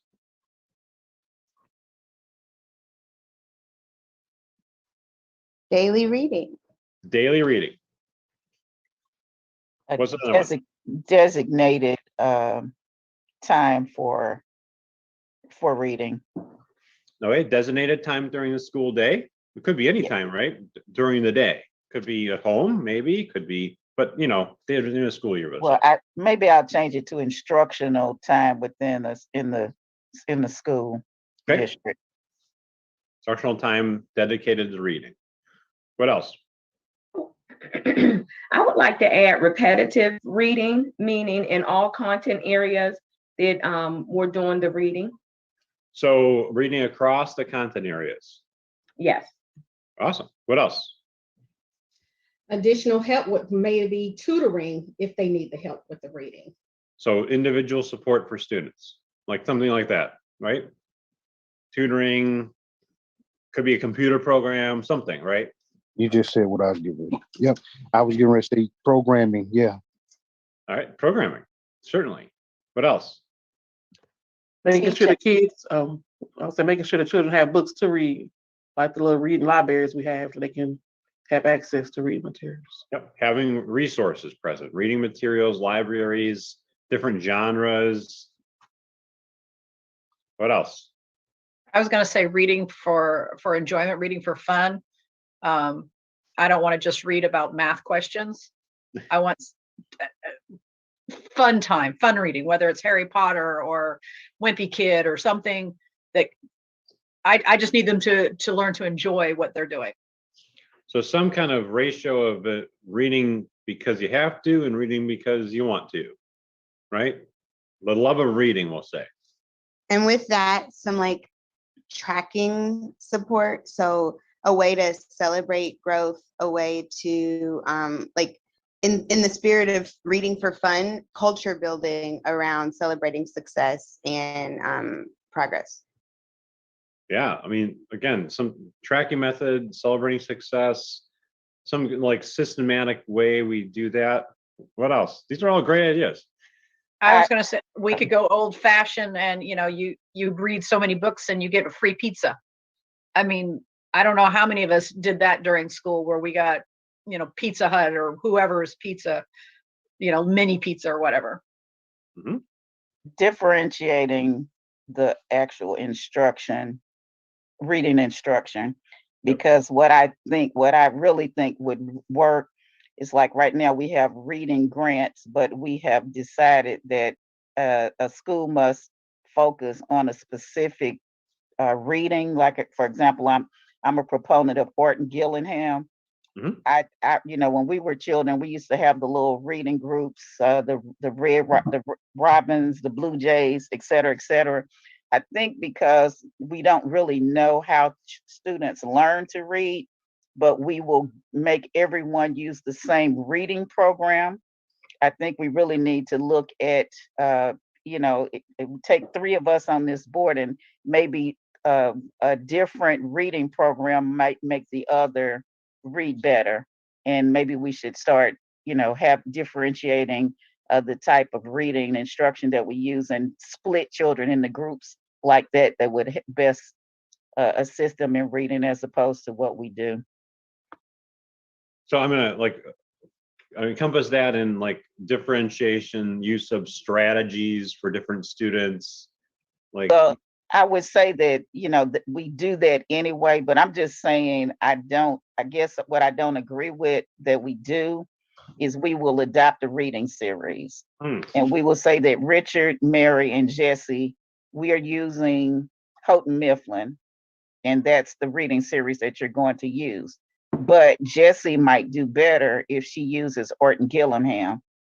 And I think we have the money and the resources to use more than one type of reading instruction in a school. I don't think we've ever tried it, but we adopt one thing and we stick with it. So sounds like the lead measure would be having the ability to match the right program to the student need. Yes. Or the resource somehow. All right, that's a great one.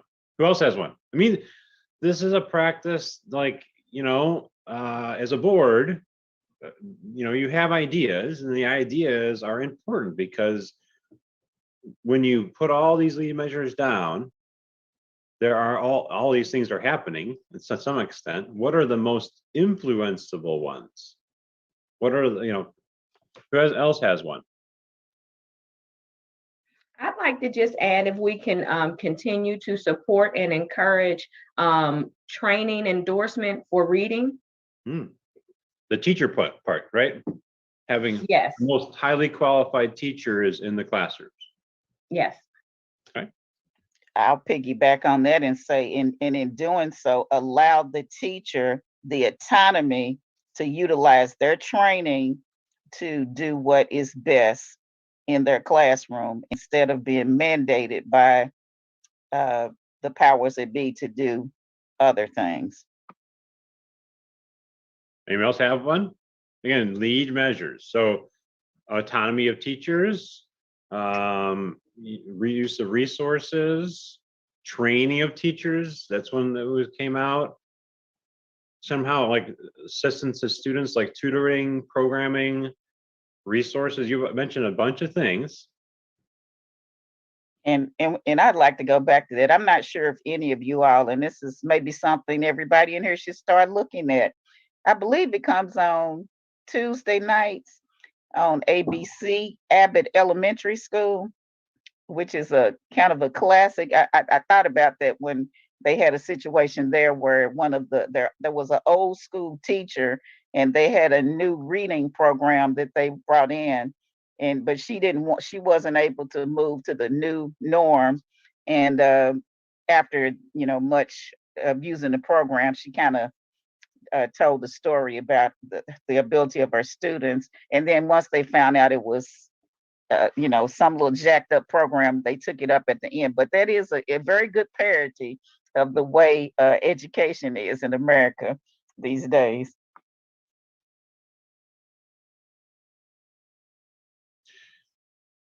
Lead measures. So you mentioned a lot of them. And this activity for you as a board is to do two things. Number one, there are wildly important goals. I just put down one of them, right? about reading achievement for students and a measurement of it. There are lag measures that you see as a board all the time. And I'd introduce the I notice, I wonder, I'm able to make sense of it, kind of structure, right? I notice these things, I wonder about these things. Now, the lead measures are things that are carried out by the school, by the teachers, you mentioned, right? By the administrators, the day-to-day kind of week-to-week operations of the school system. At the same time, all the things you mentioned are all happening in some way, shape, or form, probably. And the idea of improving a school system, the idea from a board perspective is to encourage focus. And to encourage, are we doing too many things? Are there a couple of things that we can use to influence and get to the goal? So as a board, you mentioned a lot of things, and if I got everybody in the room on the call or everybody in the school, we probably have hundreds of things. And that's okay. That is normal. That's what happens everywhere. As a board, when you hear about strategic plan updates, I encourage you to think about how many activities there are, how many action steps, how many people are responsible, how many things are happening. And is there a way as a board you can ask questions about focus? If we think this is our wildly important goal, how do we focus on it? Is it a resource? Is it a instructional strategy? Is it the teacher certification? Is it, and what's most able to influence the lag measure, whatever that is? Let's practice on another one. I just created this one while we were on the break, because when we were talking about the most important goal, one of them had to deal with student engagement and excitement, right? Being excited to come to school.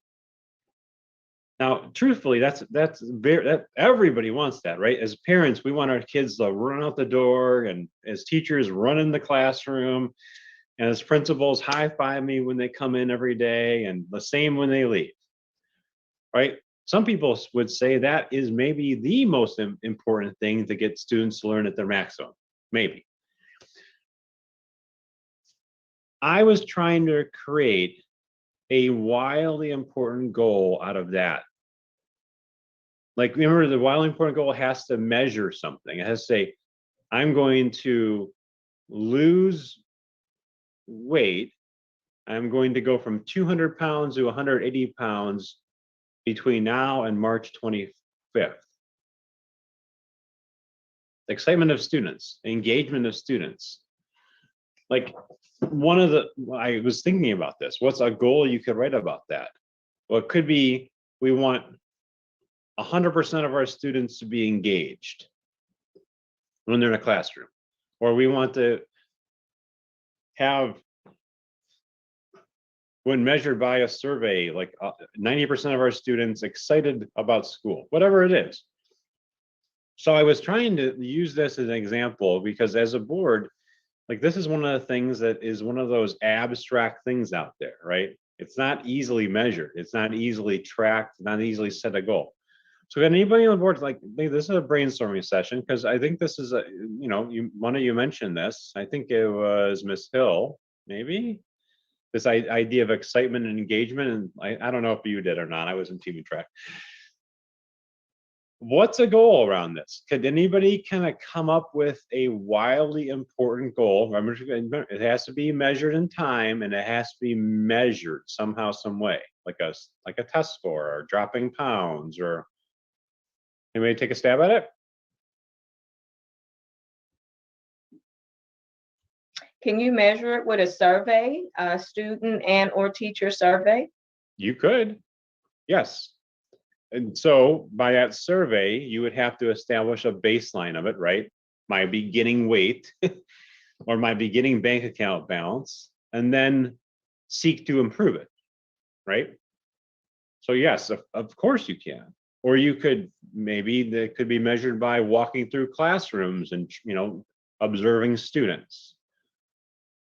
Maybe But- attendance has a part of it, right? Because if students are excited to learn, they tend to come to school more. Anybody else have an idea about that?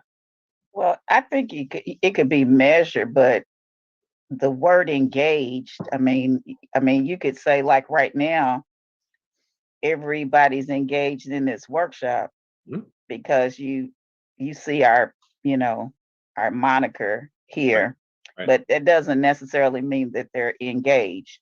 I Mhm. think like right now we say with what we've been going through with the pandemic, we say we want everybody engaged. We'll look, you know, if children are at home doing virtual learning, we think because their camera's on, they're engaged. But I think that's a hard sell for me because you might be, and we say excited to learn. I think it was Miss Baker that mentioned that, but Maybe. I think that it just depends on what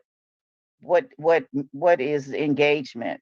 Does that mean because your camera's on, you were looking? So define it. You have to define what it is to be able Right. to create a goal about it. That's why Right. that's a great point. So when I try to take, like, somebody said something about technology. When you think about the wildly important goal, like the most important thing, certainly there are other things. And this is an example of, I'm sure everyone on this call, it's important for students to be excited to come to school, positive about school. It's important for students to be whatever we call engagement, involved in their learning, and then if we want to create a goal about it, because we think it's, you know, one of those important things, we have to have a way to measure it and Right. define it. And that's what I'm trying to get you to as a board. I use this as an example, not because, you know, it's right or wrong. Certainly it's right.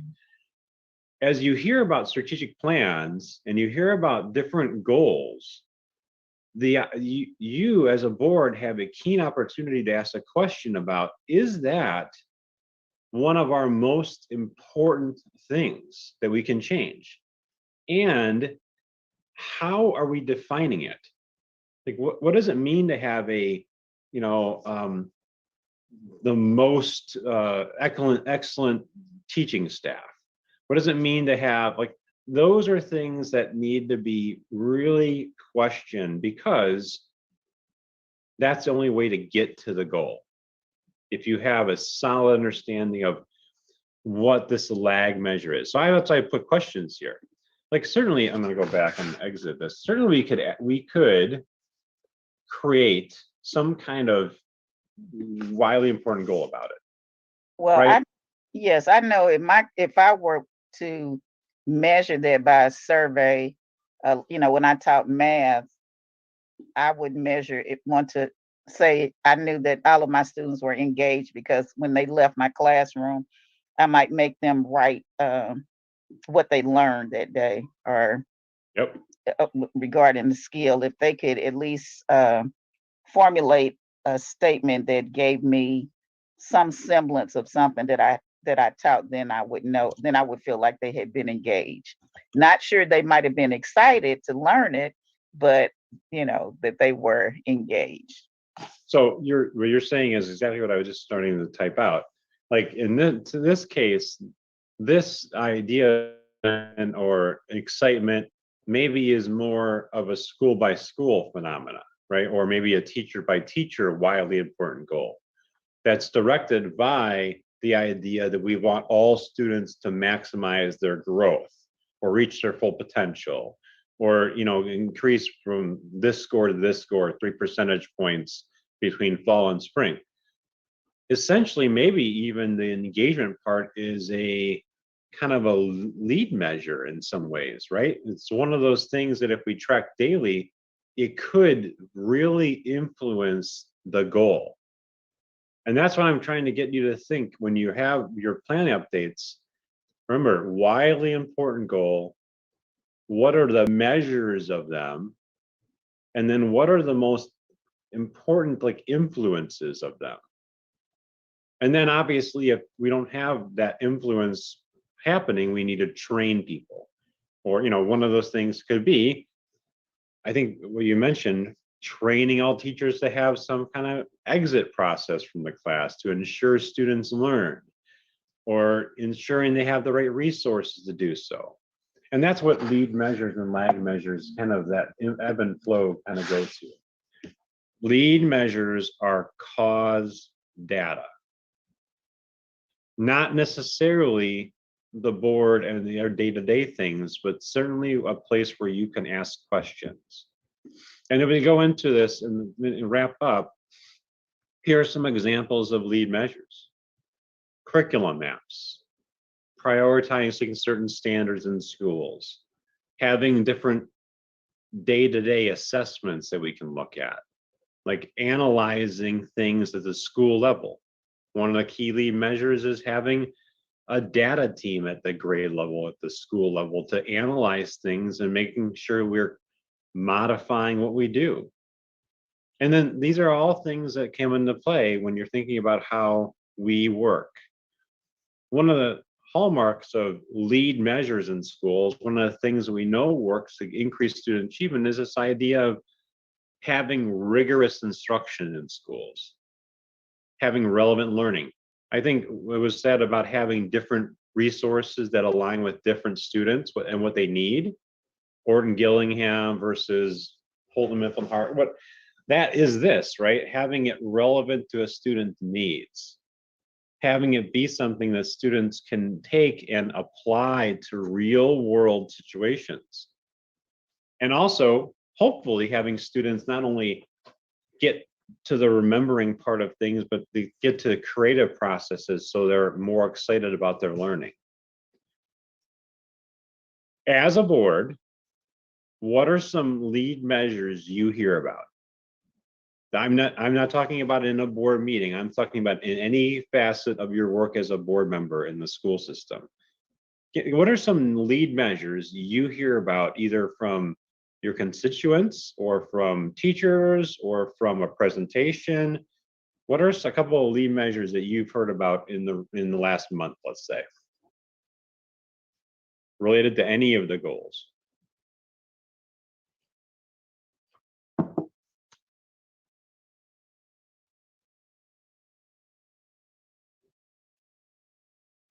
We've been talking about increasing the scores. I've had a teacher tell me that we keep having them telling them to do a lot of stuff, but we don't give them time to actually implement the stuff that they told to do. Ms. Williams, great point. So what you said is one of the lead measures you've heard about is teacher planning time. The ability to put in place the things we tell them to do. That's a lead measure, right? And that's something that influences the performance of teachers, which influences the growth of students. I know one of the I'm sorry. One of the things that actually I believe Miss Williams and I were together, and we noticed that with the assessments that a lot of the schools were behind. We were kind of comparing and wondering why some schools are better at meeting targets and others weren't. Matter of fact, I think someone texted me the other day and said, because we have this board meeting coming up, that some schools are scrambling to finish what they need to do because they know they've got to turn that information into the board. So I'm going to summarize. Like one lead measure you've heard about is, or wondered about, is why some schools are further along than other schools in terms of having things accomplished, like timelines, for instance. All right. Anybody else have one? Like a lead measure you've heard about? Teacher planning time. We have all those lead measures we talked about that would influence the reading goal, like, ability to read, having the resources, things like that. Have you heard about any lead measures from teachers, constituents, principals recently? I don't know if this is a lead measure, but one thing that I learned recently was the multi-tier system of support. Yep. And identifying the need of the scholar, whether or not it is a learning disability or other barriers that could be hindering them from reading. It's a great one. So that's a lead measure. You know, that multi-tier system of support and scholars, that's getting them what they need, right? The idea of like a lead measure, having students have what they need when they need it based on their performance measure or based on feedback from the teachers. That's a lead measure for sure. And that's great because you've heard about it. And then your goal as a board is that when you have strategic planning meetings and talk about all the resources, how is that being accomplished? Like, how are we providing support for that lead measure, the multi-tier systems of support? Anybody else have one? This is just an example. Kind of think about all the different lead measures you hear about. Well, looking on social media, since one of our goals is to have that 3-point game, I did see concerns from some parents who felt like that their children weren't getting enough reading instruction from the teacher, that they were being assigned too many I-readies and what is it, Khan Academy, that they were being referred to other sources using technology and not getting instruction from the classroom teacher. So this the idea that maybe there's too much technology instead of the teacher instructing. Yes. And Yeah. Oh, good. Sorry. Go ahead. You had mentioned that about the, whether or not we have enough planning. Of course, that's one of the main concerns I hear from teachers. They feel like that they are in too many meetings and not able to plan to give quality instruction. Yep. To meet the goal. I'm going to ask like kind of a loaded question in some ways. When you hear about these lead measures, as a board, and I have heard about the same ones sitting in your shoes, where do you turn for feedback about it? Like, as a board, when you hear like about the planning, about like parents maybe on social media being concerned about the instructional part, teachers versus computers, the multi-tier system of support, if you want to make more sense of it, where do you turn? Who do you ask the questions of? The superintendent. Right. And these are having been as a retired teacher, that it's something that I raise an issue about probably almost every board meeting. Yeah. To the superintendent. I just feel like, I know if I were in the classroom, I would probably be the teacher that was written up and on the improvement plan, because I value my planning. Would not show up for group planning. I would just have to, be an independent instructor and do what I feel is best for me to meet those goals. I just think we don't. I think at the top we do a lot of planning, and I don't think that we let the key people that are actually going to carry out our goals, we don't get the input from them so that they can tell us exactly what it is that they feel is necessary to meet those goals. I'm glad you said that.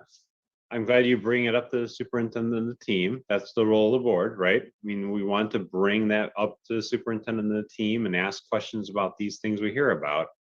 Because from the board's perspective, you hear about lead measures all the time. You hear about lag measures, right? The measurements of things, the financials, the test scores, the attendance patterns. And then you also hear about lead measures, and you hear about them different ways. And sometimes we hear about them from teachers. Sometimes we hear about them from social media. Sometimes there's a complaint left in our email, or there's all these different ideas. And my encouragement, or the purpose of a lot of this talk today, is to get you thinking about what are the most important things we can do to get to our goal. There's a lot of, it's called whirlwind. There's a lot of whirlwind that happens in schools. Whirlwind is what distracts us sometimes from the goal.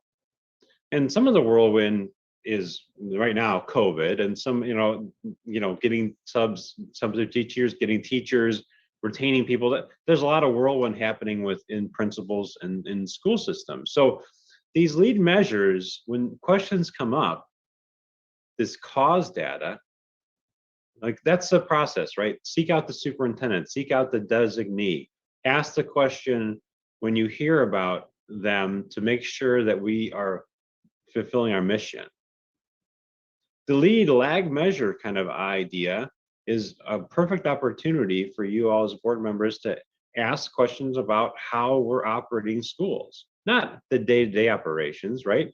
But certainly how our planning process focuses on the things that we know will influence us toward our goal. And we want to accomplish our goals as quickly as possible. So sometimes it's a board perspective, and the questioning can help eliminate some of the distractions, some of the roadblocks, and encourage some of the communication. The last part of this that I set up was just about action planning.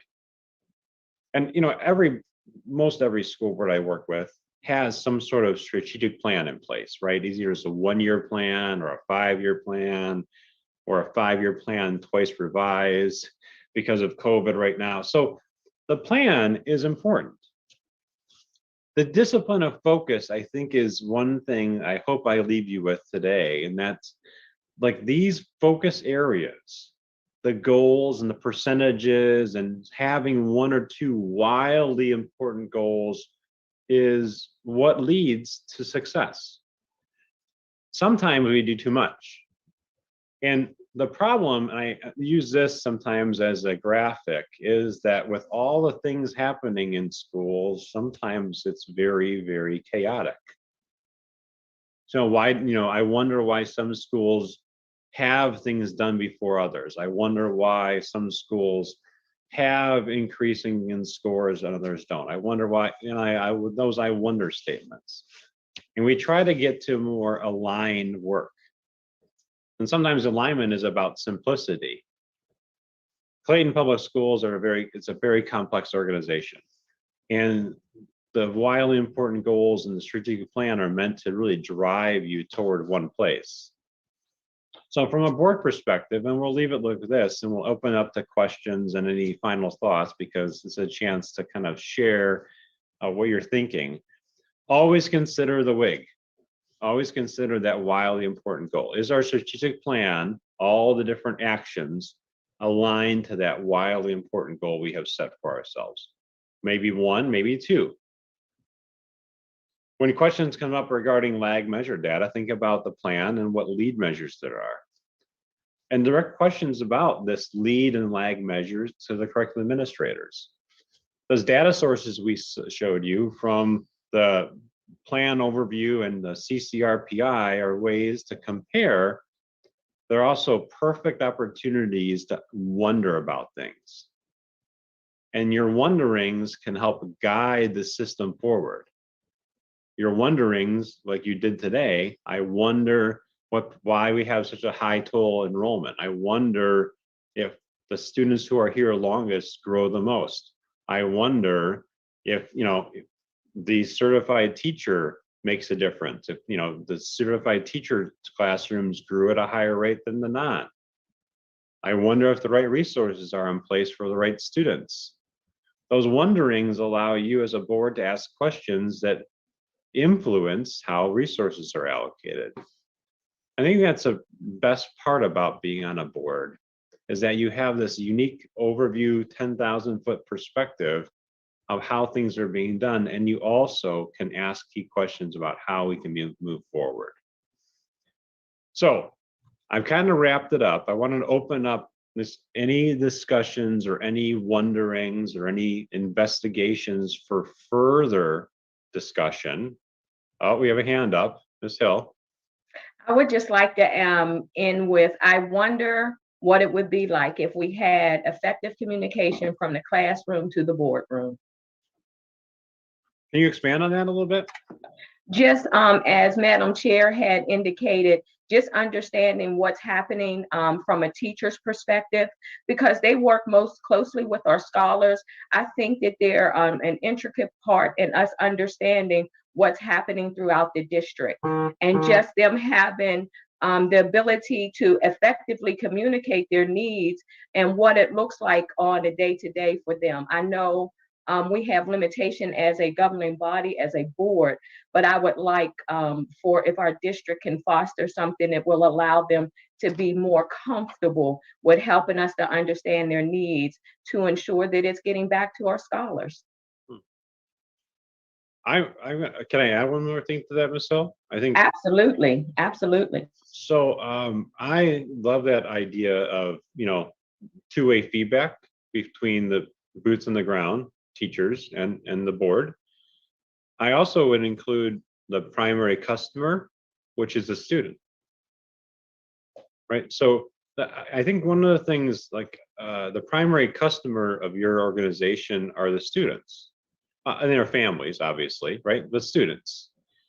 So sometimes when you think about that, one of the lag measures, you know, the things you want to see maybe are about what students are doing, or, you know, with their thoughts about the resources they have. And that's something certainly to ask about, because that will influence and help guide decisions and also lead and lag measures, right?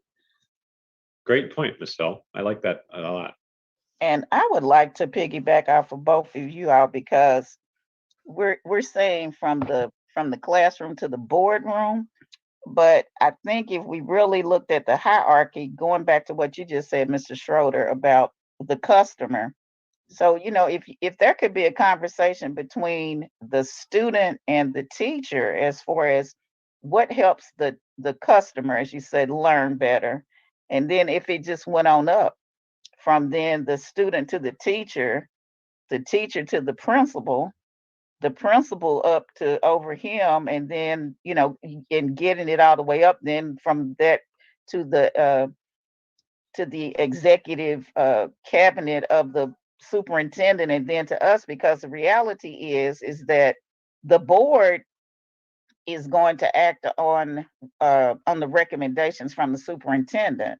Of course. But the people that, you know, that we're doing all of this, is the customer that, you know, is really going to be the what defines whether we make these 3 points or not. These 3 points that we're asking for with these test results. But it doesn't. There's not really the communication, because really all we can do as a board is we can say that we can take the superintendent's recommendation, but, you know, we're relying upon the superintendent to carry out with his staff the goals of the to achieve, I mean, the, you know, to carry out everything to achieve these goals. I think what you're asking for is some sort of way to measure the effectiveness of how things are being done, right? And that remember that lead lag idea, right? There are lag measures, and sometimes maybe there isn't a lag measure to measure what you want, and then you have to find it or ask about it as a board. If obviously you're taking the recommendations of the superintendent and you're putting in place and approving things that, you know, we think will work. As a board, now you have an opportunity to ask questions about the most important customer in the organization, the student, and how this will impact them or have them grow. And it could be through a teacher, it could be through a resource, it could be through time, it could be through any of those things. And there should be a measurement of them. You've all heard probably the term return on investment, right? Return on investment, we invest things and we get a return on them. That's part of this conversation as well. The board responsibilities, I just put these up because we mentioned these a lot throughout this time together. And so your idea, you know, establishing procedures and policy and implementing the state education laws and monitoring the operation The monitoring is the lag measure, right? Monitoring the test scores, monitoring, hiring the district superintendent and the budget and resource deployment, overseeing that, approving that. These are all responsibilities of you as a board. And the responsibilities and the duties are best made when you're fully informed. I notice, I wonder, I can make sense of it. Final questions or thoughts before we wrap up?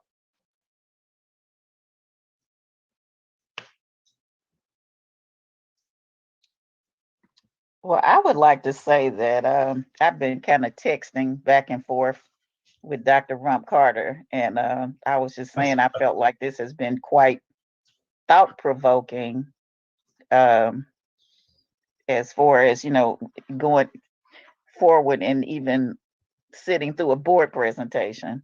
When we're given information, I think this will guide us in asking more questions now, are thinking about specific these goals that we set. How realistic are they? How realistic is the presentation that we're receiving from the superintendent? Will these things really work? And, really putting our finger on, really having some say in in formulating a plan of action to achieve goals as a board. And the idea is really to say, like, while you're hearing presentations and while you're trying to formulate questions, I notice these things, and your I wonder statements are aligned, obviously, to the goal, the wildly important goal. And then, are you able to make sense of it? Like that's the process, right? We want boards to understand, have an idea and understanding of what the next steps are. So that way, when you hear about things, lead measures, you see data, you know who to turn to for the answer and the questions to ask. Mr. Doyle, I know you have an executive session coming up, and that's not. Well, no, and I really want to take a moment to say thank you, Mr. Schroeder, and to your team for allowing the board to step back and kind of take a deep breath and focus on what I think of as the theory of school board governance. Yeah. And looking at things from a different angle. As you know, I'm sure as a school board member, there's a bombardment of information every month, and it's a fast pace, and the community's very involved, so it can be kind of hard to step away from that grind and look at things in this way. And so you've been very helpful in facilitating the governance team as it analyzes this information and figures out the best way forward. So for all that, I want to say thank you. You are a great team. I mean, the questions you ask as a team and the thoughts you have about students and the primary customers and moving forward are right on the money. They're really pointed and come from a place of caring and wanting to succeed. So, Mr. Doyle, I'm happy to help any way I can in the future. I would love to. I was thinking about this during the break, like using map data and having like sessions like this around different data streams are always fun and entertaining. Maybe not Saturday morning always, but certainly. And you guys have a great team, and it's really a pleasure and an honor to visit with you this morning. Well, thank you so much, Mr. Schroeder, and to your team. And we'll look forward to continued discussions. All right. Before we conclude, I also want to thank you, Mr. Schroeder, because I didn't really know your background. Sure. And it's good to have someone to lead us that actually has some experience as a board member.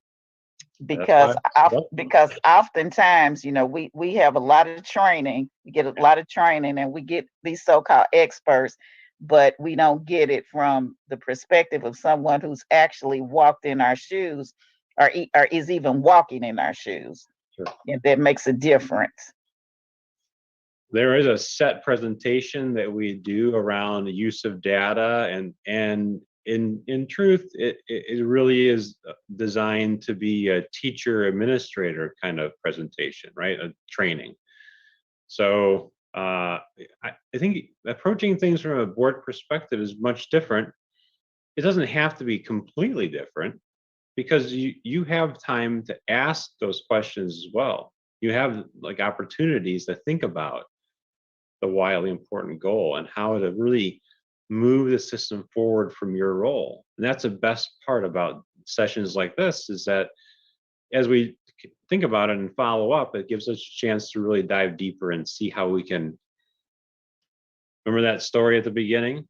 Provide the gentle push into the pool. Maybe not the full flung push, but the gentle pushing questions that we have.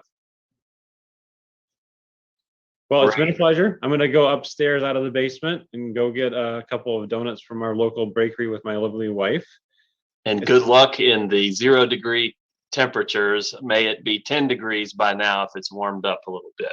And I look forward to visiting with you again, and have a great rest of your Saturday. Okay. Thank you so much. Thank you, everybody. So much. Thank you so much. Okay, Madam Chair, I don't know if Before I go, this is my Zoom meeting, so I'm going to turn over the hosting to. You can do to Dr. Rumpf Carter and I'll do that. And to me if you like, since we'll be. I'll do that. So I'll leave it going so you can all participate still, and if you want to, and then we'll end it whenever you like. Okay, thank you. Thank you, guys. And Dr. Rumpf Carter, do you have any guidance for us? Were we going to do a different link for executive session? Yes. Yes. Okay. Okay, great. Okay. Well, but don't go to the link before we need to have a motion. You have to vote. Yes, Madam Chair, can you take us through a motion at this? Right. Yes. At this, board members, at this time, we do need to have executive session to discuss personnel matters. And we only need the board members only in executive session, along with Mr. Doyle and I believe, is Jordan on here? She'll be joining us. I think she's having some Wi-Fi issues. But okay, if not, just only board members and our legal counsel. Hey there, Miss Jordan. Yes, So- I need a motion. Do I So have moved. okay? Okay, I have a motion from Ms. Baker and second by Ms. Bowles. I can see everybody, so if you could either hold your hand up or put your, let's see. Looks like it's Mr. Christmas. I see you. Okay, it's unanimous that we'll go into executive session to discuss personnel issues. So actually, let me ask you something. So could we actually leave this one because we're not going to bring anything out? And what we'll say is that Madam Chair, if we can, that since there's going to be no action taken, as soon as the executive session ends, we'll stand in automatic adjournment from this board meeting, and that way, maybe Dr. Rumpf Carter, you can make an announcement that the board has ended the meeting, but the board members would not have to Zoom back into this link. Does that work for everyone? Yeah. Yep. So what I'm asking, so can we just actually go ahead and hit the leave button on this, or what? Yeah, that's what he. Yes, and Dr. Rumpf Carter, we're gonna be going to your emails for the executive session link. Okay, everybody leave this one. Thank you.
Thank you for joining us. The board retreat for January 22nd has now been adjourned. Have a great day.